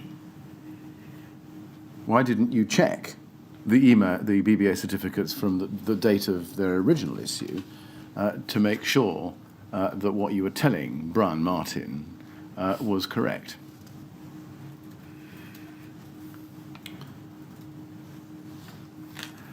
Probably because I was dealing with a lot of other matters at the time. Right. And it was drafted in a way to bring Brian up to speed with what we were doing. So the fact that I'd actually then attached the certificate, the correct certificate to that, yeah, it's an error in terms of not making sure it had the full title and date of that document. But I was trying to get across to Brian what we were doing about what the issue, highlighting what the issue was as I understood it and what we were doing about it. Did you deliberately use the 2008 as the start date for the reference to 12.7? Well, first question, why did you use the start date of 27th of October 2008 when even on what you say you saw, 12.7 wasn't in the BBA certificate until April 2010? the certificate is still dated. The 2010 version as amended is still dated, I believe, the 27th of October 2008. Did you deliberately use the 2008 as the start date for the reference to 12.7 to make it look as if the BBA reference to 12.7 had been in circulation for many years and not simply for a few months in 2013, in order to strengthen NHBC's defence? No, this was not a defensive email. This was an email highlighting to Brian Martin that we were aware of the issue he'd brought to our attention, and we were dealing with it. We were working with industry to try and find a solution. There was no deception intended or otherwise. You see, I use the word defence advisedly because the words after however in the second line of the second paragraph are setting out NHBC's explanation for why it was accepting K15 above 18 metres, namely reliance on the BBA certificate. I think it sets out that it's the building control industry's acceptance of it, which was based on the BBA certificate, which was an acceptable route, and a route which had been used for many years and was detailed in the building regulations as an acceptable route for accepting a product. Well, you knew very well that K15 did not and could never comply with 12.7, didn't you?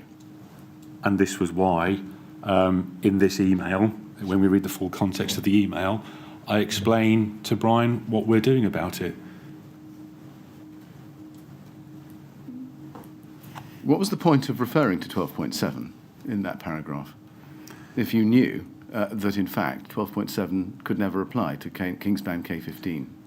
Because the certificate that I attached to this email was the version that contained the statement that if used in accordance with the BBA certificate, it was acceptable. That product was acceptable under paragraph 12.7. Did you want Brian Martin to think that you had been taken in by that? I was indicating to Brian where the confusion had come from. As Brian indicates in the original email in the chain, there appears to be some confusion. And I was confirming that there was. Why did you think Brian Martin would consider that credible, given that it was common knowledge that phenolic or PIR insulation boards were not and could never be materials of limited combustibility? I don't think I say in this email that it is a material of limited combustibility. All right, complying with 12.7 then. I'm explaining where the confusion, as I understood it, within the industry was coming from in how this material was being accepted. You realised, I think, as you told us yesterday, at least from November 2013, that your reliance on the BBA certificate and the concomitant advice, quotes unquotes, from Kingspan, to which it directed you, had been misplaced. That's right, isn't it? Sorry, can you repeat the question? Yes. You realised from November 2013 that reliance on the BBA certificate,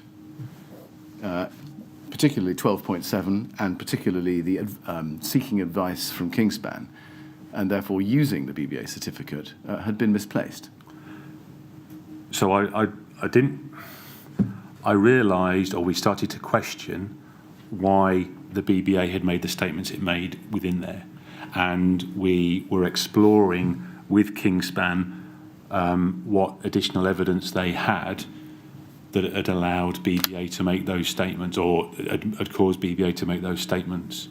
The route of accepting a BBA certificate as evidence of compliance, I wasn't trying to justify that, because that's an acceptable route within the building regulations. Mr. Evans, come on. You must have realised about 7-8 months later, July 2014, and this is after, don't forget, the issue of issue 0 of the TGN, that any kind of reliance on the certificate, which said 12.7, or which said seek advice from the manufacturer, would have been completely misplaced. You must have realised that by this time, surely. By this time, we understood that the previous BBA certificate, or the evidence, the BBA certificate had changed, so you couldn't use that material in accordance with its current BBA certificate on buildings which that BBA certificate applied to. No, Mr. Evans, you must have realised, let's be clear, you must have realised, I'm putting it to you, that by July 2014, reliance on the historic BBA certificate that referred to 12.7 and also referred to check with the manufacturer was always misplaced. You must have realised that. It was still an acceptable route for those buildings to demonstrate compliance. Why were you relying in July 2014 on the wording of the BBA certificate, which contained the reference to 12.7 specifically, to justify the NHBC's position as you set out in this paragraph? I'm not justifying our position in this paragraph. I'm explaining the issue and why it occurs and putting it into context to Brian Martin, his statement that there seems to be some confusion. So I'm trying to explain in this paragraph why there is confusion. I'm not trying to justify why NHBC are accepting anything or why we're dealing with Kingspan. I'm purely putting into context to Brian that I'm actually aware of the confusion, and I go on to explain in the email, later in the email, what we are doing about it to try and get to a solution. Well, you say in the penultimate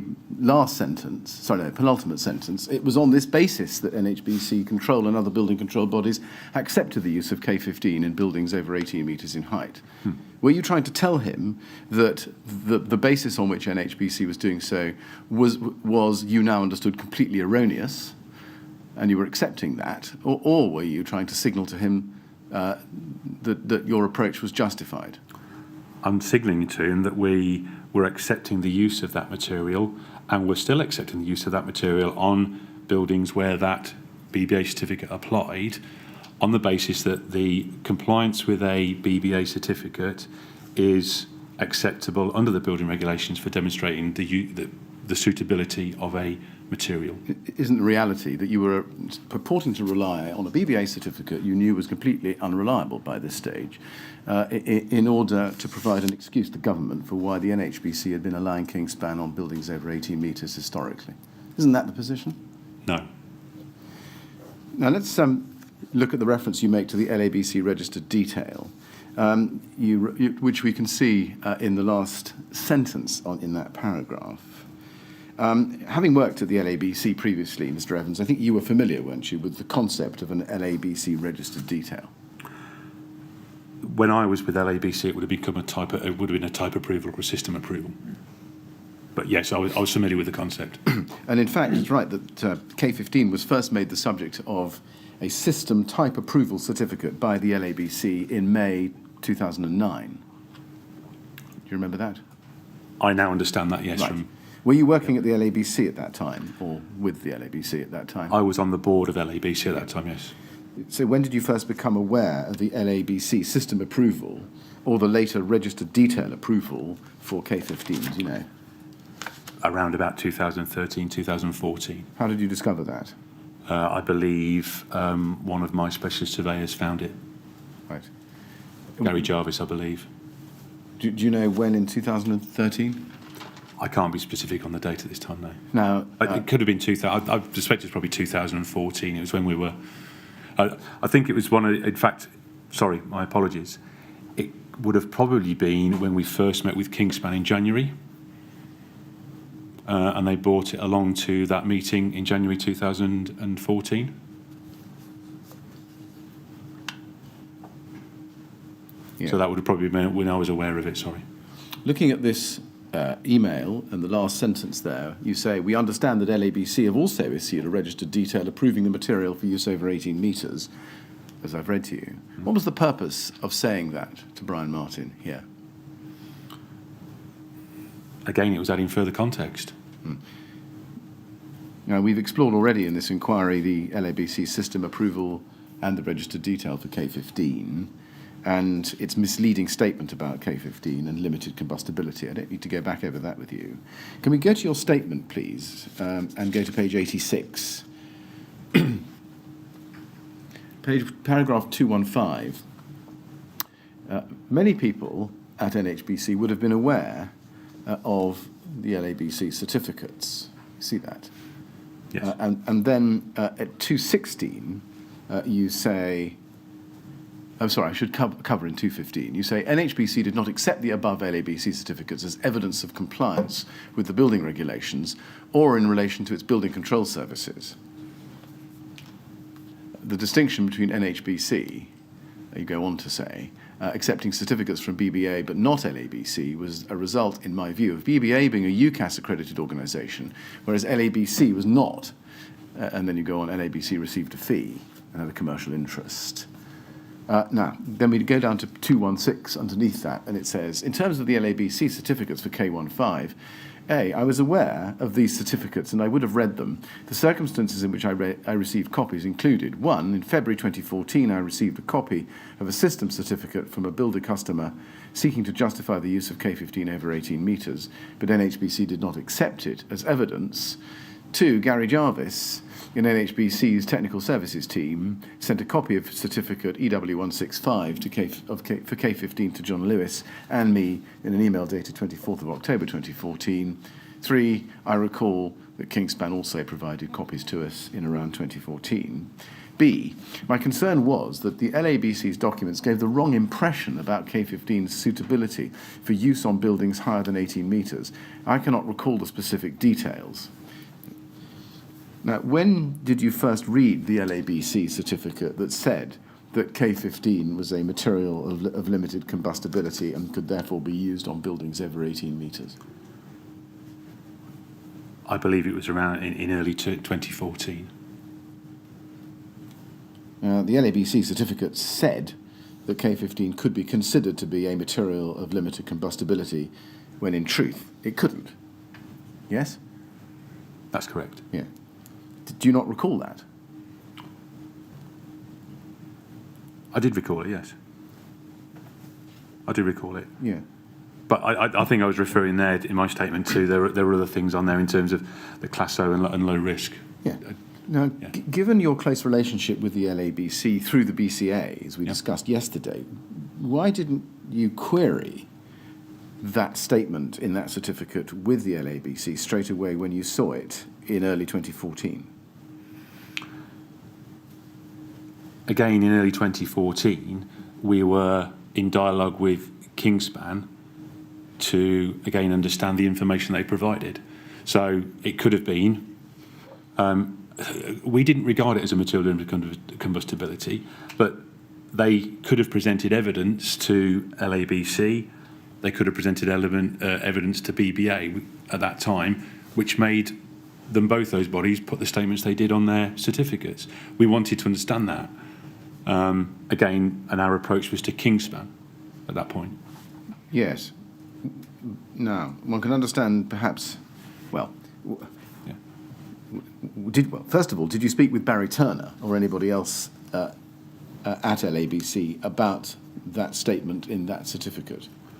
Not in early 2014, no. I did raise it at subsequent BCA technical meetings, and as we've heard in previous evidence to the inquiry, I sent a copy of my email to Barry Turner in June to Doug and to Barry Turner at LABC as well. But given that LABC were involved in the BCA, and given your close relationship with the LABC, why not just pick up the phone to Barry Turner and ask him what the basis of the statement was? What was wrong with doing that, rather than going through Kingspan? There wouldn't have been nothing wrong with that, but I didn't. But our conversation with Kingspan, and at that point, Kingspan were at that point indicating that they would be able to provide us with additional evidence. Yes, but it's not really an answer to my question. What was the reason for not going directly to LABC as the source of the statement and asking what the basis for it was, as opposed to going to Kingspan, who was the manufacturer, and in whose interests that statement was?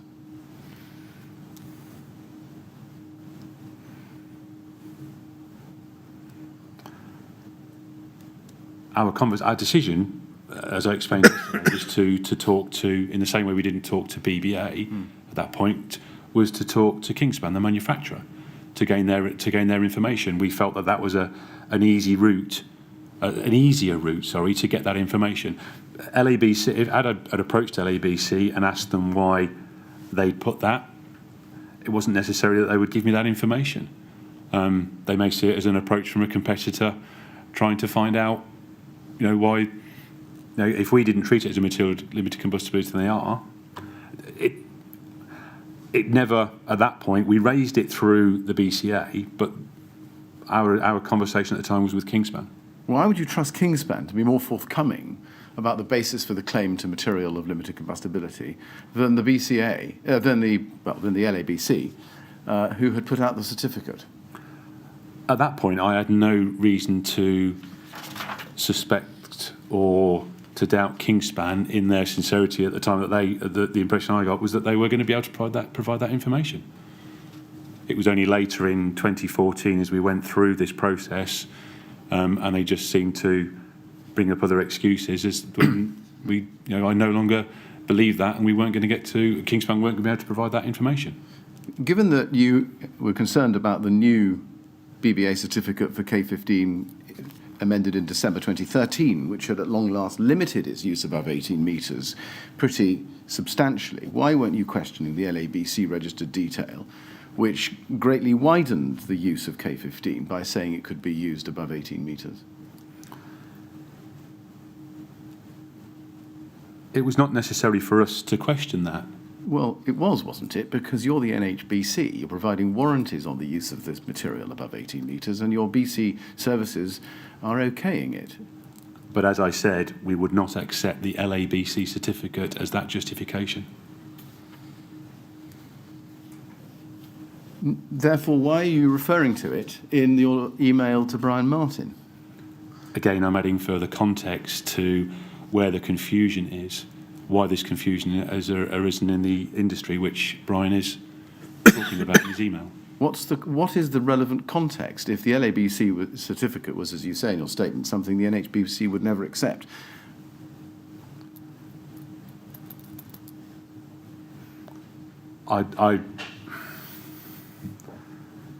As I explained, I'm trying to give Brian in that paragraph the context of my understanding of where the confusion which Brian talks about in his original email is, why it is arising.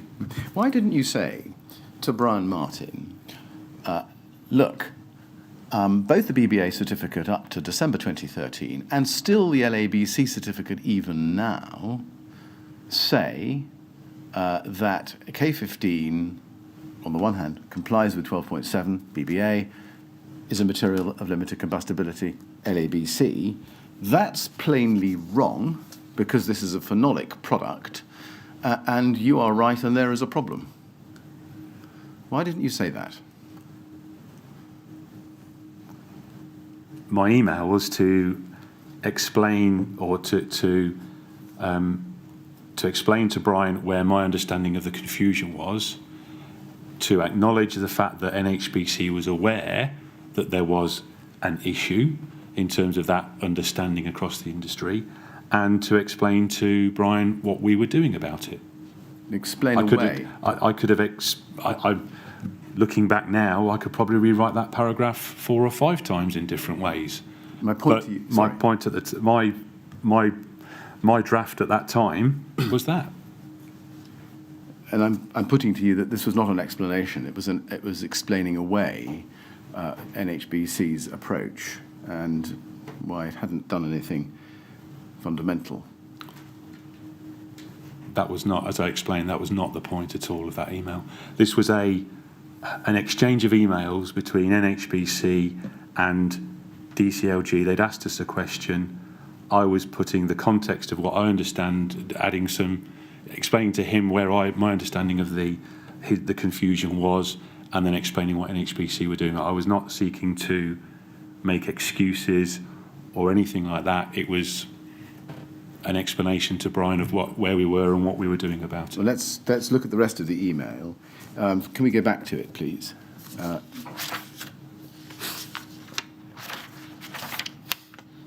Thank you. Let's continue. At the top of the screen, it says, in January of this year, we were made aware of a revised BBA certificate for K15, issued on the 17th December 2013, also attached. The new certificate removed the passage which indicated that it was acceptable for use in accordance with approved document B, volume 2, paragraph 12.7, and instead states that the product will not contribute to the development stages of a fire, but it has only been tested and is therefore only suitable for one specific construction on masonry walls, 8.2. As we had a number of projects under construction and in advanced stages of design utilising K15, NHBC approached Kingspan and made them aware of our concerns. As a result of this dialogue, Kingspan are currently undertaking further testing using different cladding and facade treatments in accordance with BS 841, 2002. The results from the tests are expected by the end of this month, and NHBC are meeting with Kingspan at the beginning of August, at which time Kingspan will be asked to provide evidence that their product can be used in alternative construction types other than that specified in the current BBA certificate.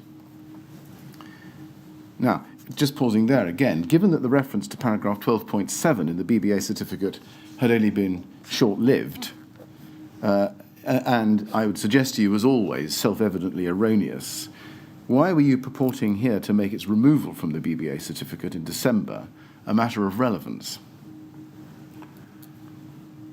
Again, I was adding context, explaining to Brian how we'd identified the issue and what we were doing about it, and explaining to him the significance of the change in the BBA certificate, which was an acceptable route for a material to demonstrate that it was suitable to be used. Now, you say that there are projects with K15 that were in the advanced stages of design and under construction. Mm-hmm. Were they halted while this confusion was sorted out? No. As I've previously explained, at this time, the projects which were under design and construction would have been submitted to NHBC while the previous BBA certificate was in force, so prior to the 17th of December 2013. So, as a building control body, as a builder, they could demonstrate compliance with that BBA certificate by referring to the certificate holder, and that was an acceptable route, and it's still an acceptable route under the building regulations to accept the BBA certificate for the acceptability of a product. Yes, the last paragraph of Brian Martin's email says that the purpose of that email is a friendly warning, as we saw. You might want to double check with your inspectors and plan checkers that they are on top of this.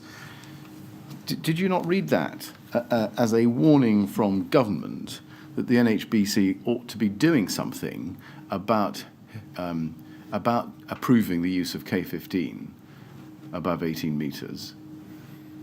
We were doing something about it. Prospectively, but not historically. We were doing something about it. Now, your email... As I explained yesterday, my approach here was to move forward with this and to solve that, to be able to inform builders how they could demonstrate compliance with the building regulations, not just for K15, but in any scenario which moved away from either those of linear routes. It was never a consideration of the work I was undertaking, and it was never an instruction to me that I had to find a solution to protect NHBC, what we'd done in the past. That was never mentioned to me. As a building control professional, had I been approached by my employer to tell me that, to find a solution to allow a product which I considered not to be a material of limited compostability onto a building, I would no longer be working for that employer. Now, your email to Brian Martin continues as follows. There is no reason to suspect that buildings which have been built with Kingspan K15 are at risk at this time. It is just the fact that the testing carried out to date does not bear this out. Kingspan are confident that the testing currently underway will prove the suitability of the material for use over 18 metres.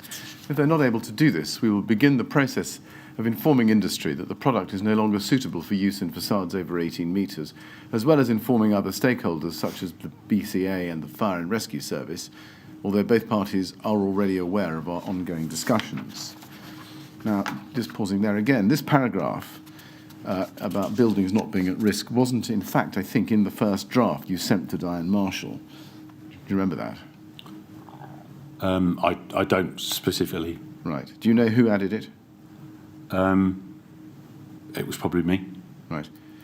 but I can't be certain about that. Right. Now, looking at the statement, there is no reason to suspect that buildings which have been built with Kingspan K15 are at risk at this time. It is just the fact that the testing carried out to date does not bear this out.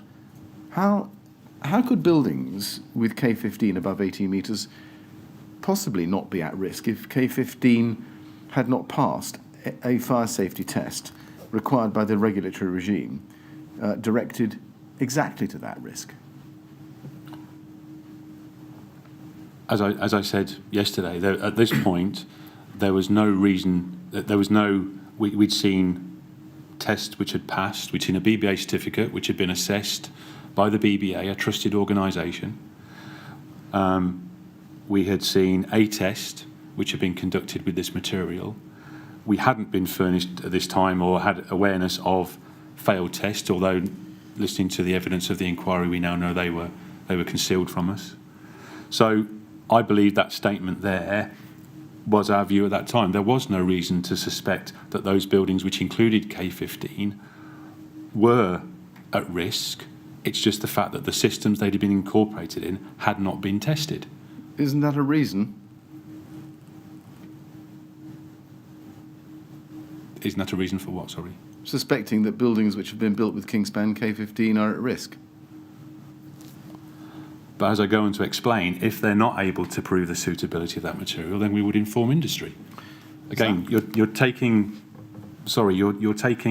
individual lines when I'm reviewing it. When I've reviewed this and I wrote it, I was taking the whole paragraph to be taken together. You go on to say the issue is just that testing to date does not bear this out. You see that? That's it is correct. just the fact that testing carried out to date does not bear this out. You're accepting, aren't you, there, that the NHBC at the time had no test evidence to support safe use of K15 over 18 metres on any existing or planned building? But what we did have on those buildings is we had a BBA certificate, which was an acceptable route to demonstrate compliance. Yes, but no testing carried out to date to back it up.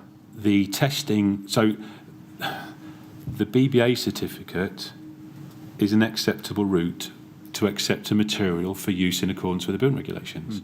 And the BBA certificate that was issued for K15 said it could be used over 18 metres with reference to the certificate holder. As a building control body, I cannot enforce anything further than that. I can't unilaterally, as a building control body, I don't have the powers to unilaterally raise those standards. It's the minimum standards of the building regulations which I'm enforcing.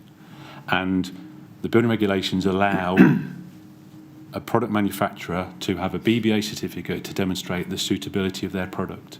And if providing the builder then follows that BBA certificate, as a building control body, they have done, the builder has actually demonstrated compliance with those regulations. You don't refer to reliance on the BBA certificate in this paragraph for your current thinking, do you?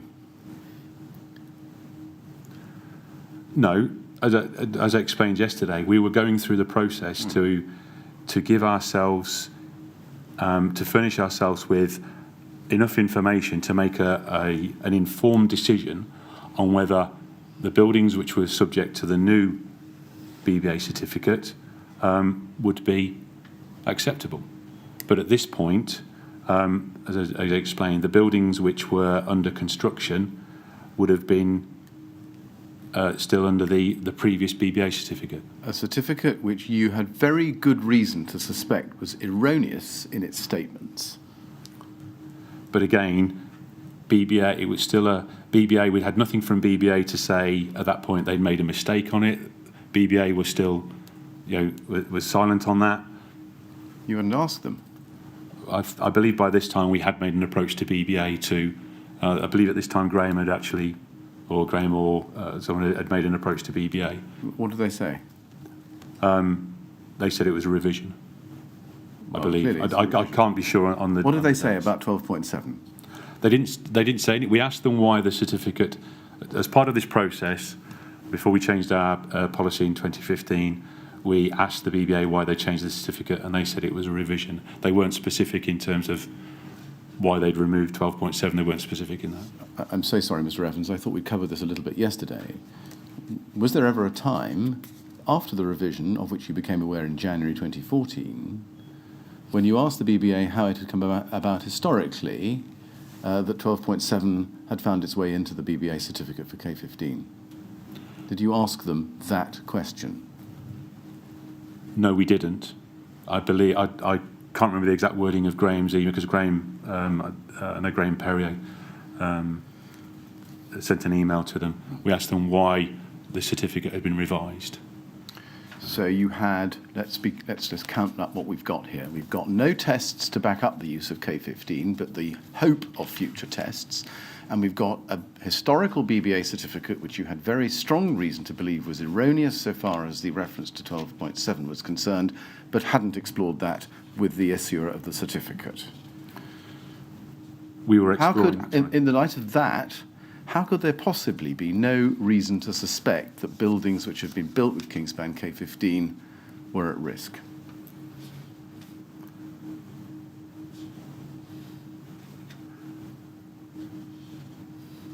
There was just an absence of testing to bear that out.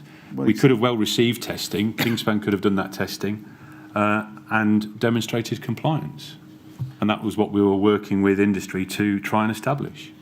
You understood that BS 8414 was a system test, yes? Yes. And there were two different tests, and two different sets of criteria, in fact, under BR 135, depending on whether you look at Annex A or Annex B, one for masonry substrate and one for steel frame, yes? Yes. Yes. And you also understood that a system classified to BR 135 through testing to BS 8414 demonstrated suitability for the tested system only, and only in the exact configuration as tested, yes? Yes. Yes. So how would further testing to BS 8414, which you were waiting for, have helped you in respect of any build-up, historically or planned, that was different from the system exactly tested? If they'd have done a range of tests of various configurations, again, they could go down, as they later suggested, they could go down, either a fire engineer could use that in a desktop assessment, or as Kingspan later suggested, they were in conversations or suggested they were going to ask a fire engineer such as Arup to do a global assessment, which would put together all the testing that was available for systems with the product in, and would then come up with a portfolio or a description of the parameters under which that material could be used, in which facades, so the type of facade faces, that sort of thing.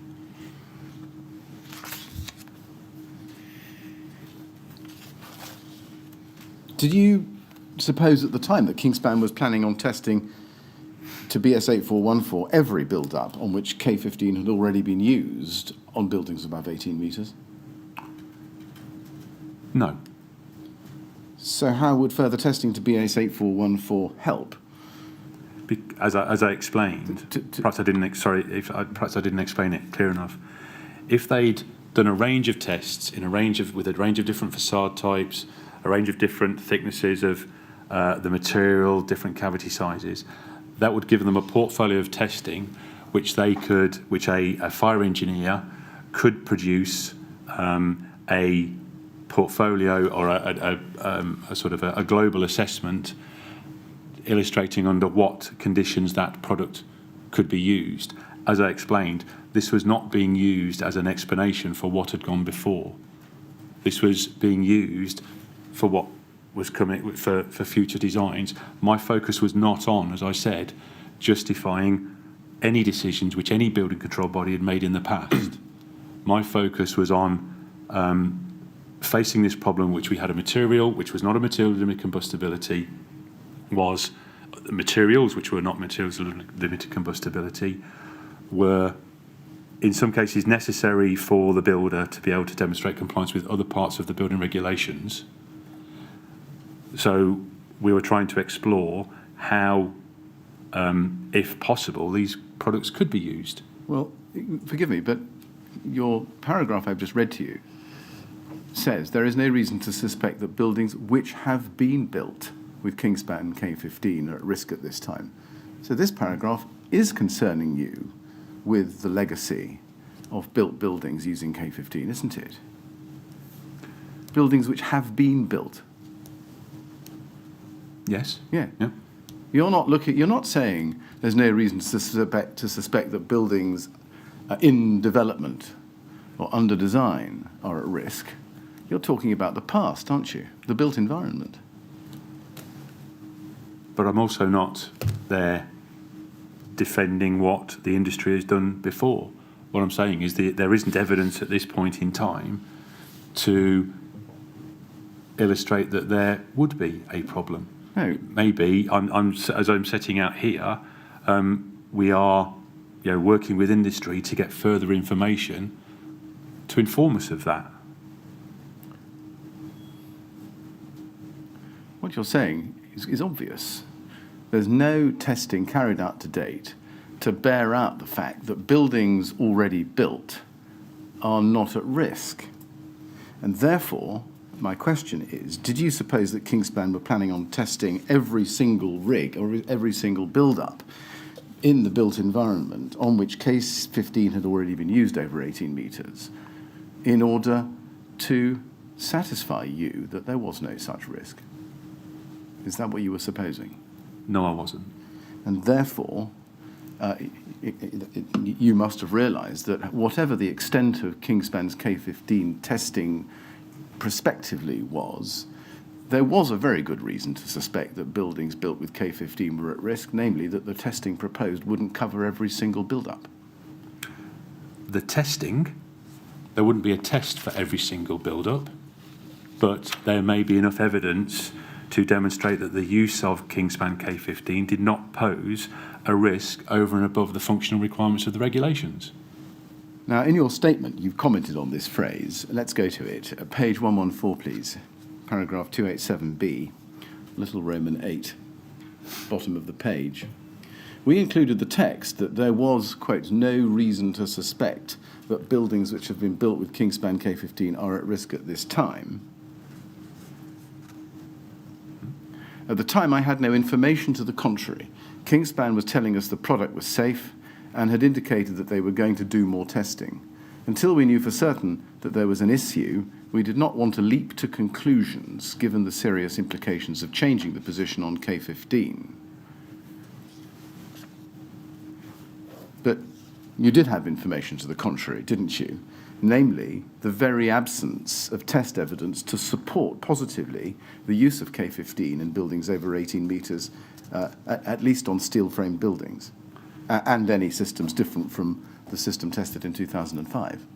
That's right, isn't it? I had an absence of testing. I didn't have any information at that time that the constructions that it was involved in were unsafe. Well, that's not quite the full extent of it, is it? Because you knew that the material was not of limited combustibility, and for that reason didn't comply with paragraph 12.7 ADB, which in turn suggests that it is at least suspect, to use that word, unless it can be shown to be safe. So in the absence of any testing to show that it's safe, you're simply left with the fact that it's suspect. But there could be there could be other ways to demonstrate its compliance, either through a desktop study, a global assessment. Of course, but you didn't have that at the time. No, but I didn't have any other information that led me to believe that it wouldn't be. If that information had been produced, I had no information to demonstrate that they wouldn't be able to do that at that time. And that's the aspect, that's the position I was coming from at that time. Yep. I suppose what I'm saying is I don't have enough information, but to suspect either way. Is that the approach that NHBC routinely took to compliance with ADB? Namely, that if a manufacturer of a product says it's safe, then it's safe. If you don't have any information to show the contrary. we will not just accept. If we ask for information from a builder, we will not just accept their statement, and that's why we hadn't accepted Kingspan's statement earlier in the year when they came and told us that's why we're asking them for additional testing. When you say in your statement here, until we knew for certain that there was an issue, we did not want to leap to conclusions, I have to suggest to you that the conclusion required no leap. Surely the inevitable and only conclusion was that K15 was non-compliant because its use wasn't supported by data from a large-scale test under BS 8414 and 2 on each and every build-up to BR 135 criteria. That's the only conclusion available. That's not the way I saw it at the time. Well, why is that?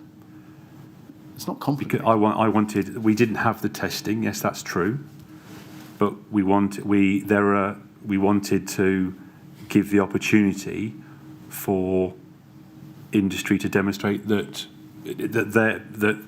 the statements they were making, that it could be used safely. They're not. We weren't asking them to prove it was a material of limited combustibility.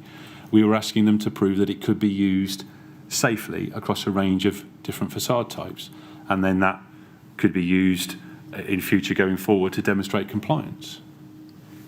Leaving aside the legacy, do you accept that NHBC should have stopped blessing the use of Kingspan K15 above 18 metres until you knew that each external wall build-up presented to you complied through an 8414 test to BR 135 criteria, and therefore you knew it was safe, rather than continuing to allow it to be used until you found out that it wasn't?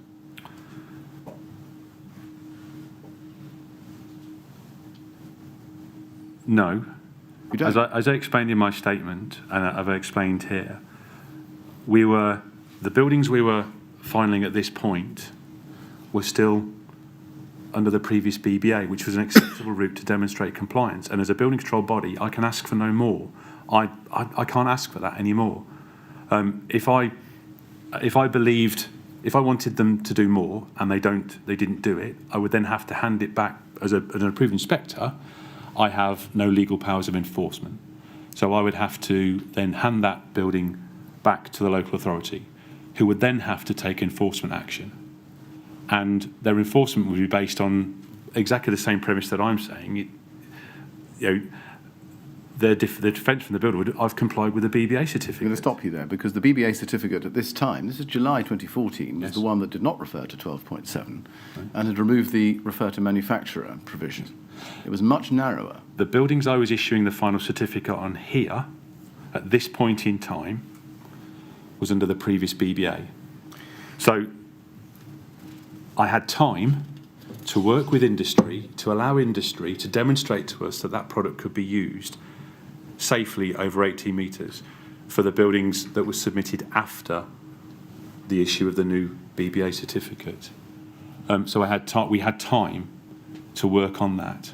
And as was the case in 2015 when we changed our position, and we didn't, and we moved towards, or we asked builders to demonstrate compliance in accordance with BCA Guidance No. 18, that did stop a number of those buildings for a period of time from being built while they had to go away and produce desktop assessments. Some of those buildings had to change their configuration, whatever. So, it was reasonable to allow industry time to furnish us with this information, and when they couldn't provide that information, we changed our policy. So is the shorter answer to my question that you didn't stop blessing the use of K15 going forwards until you knew it was safe, but was happy to continue to use it until you found out that it wasn't safe, because of what a previous but now withdrawn BBA certificate had said, which you had very good reason to believe was unreliable? But under the building regulations and my power as a building control body, those buildings which we were happy to issue final certificates on were built under the previous BBA certificate was in force and was a way of demonstrating compliance with the regulations. As a building control body, I can only enforce the minimum requirements of the building regulations. I can't make up my own regulations, and the regulations at that time were that we could accept, or the builder could demonstrate compliance by complying with the BBA certificate in force at the time they submitted the application. Well, not when you knew it was obviously wrong, surely, which you must have done. We wanted to understand, or wanted to allow industry to demonstrate that their material could be used safely.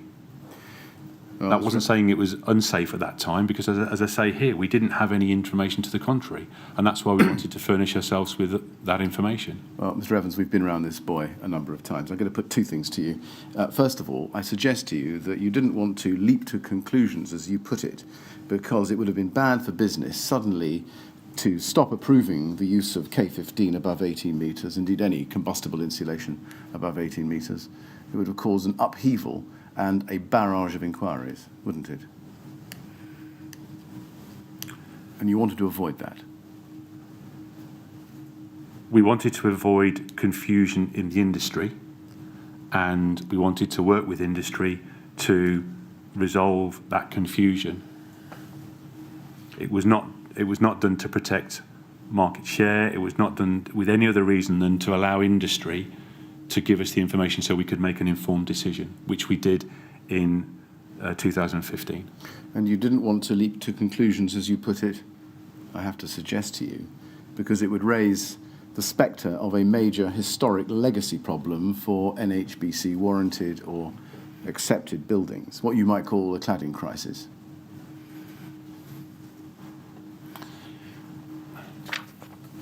Mr. Chairman, we talked about this yesterday. I'm a building control professional. I've been in the industry 32 years. At no time was any approach made to me to find a solution to this problem to protect NHBC's, either its integrity or its historic buildings. No, well, you have made that clear. That's And true. as I said, if anyone had, I would not be working for that employer. Yeah. So I disagree with that statement. Thank you. Could I have a short break, please? Yes, certainly we can. Mr. Chairman, this might be a convenient moment for the lunch break, and perhaps we Yes. can come back a little earlier. Well, do we need to come back earlier? Maybe a slightly extended break would be. No, we can come back at 2 o'clock. Yeah. Yes, we'll have a break now for lunch, and usual rules apply. Thank you.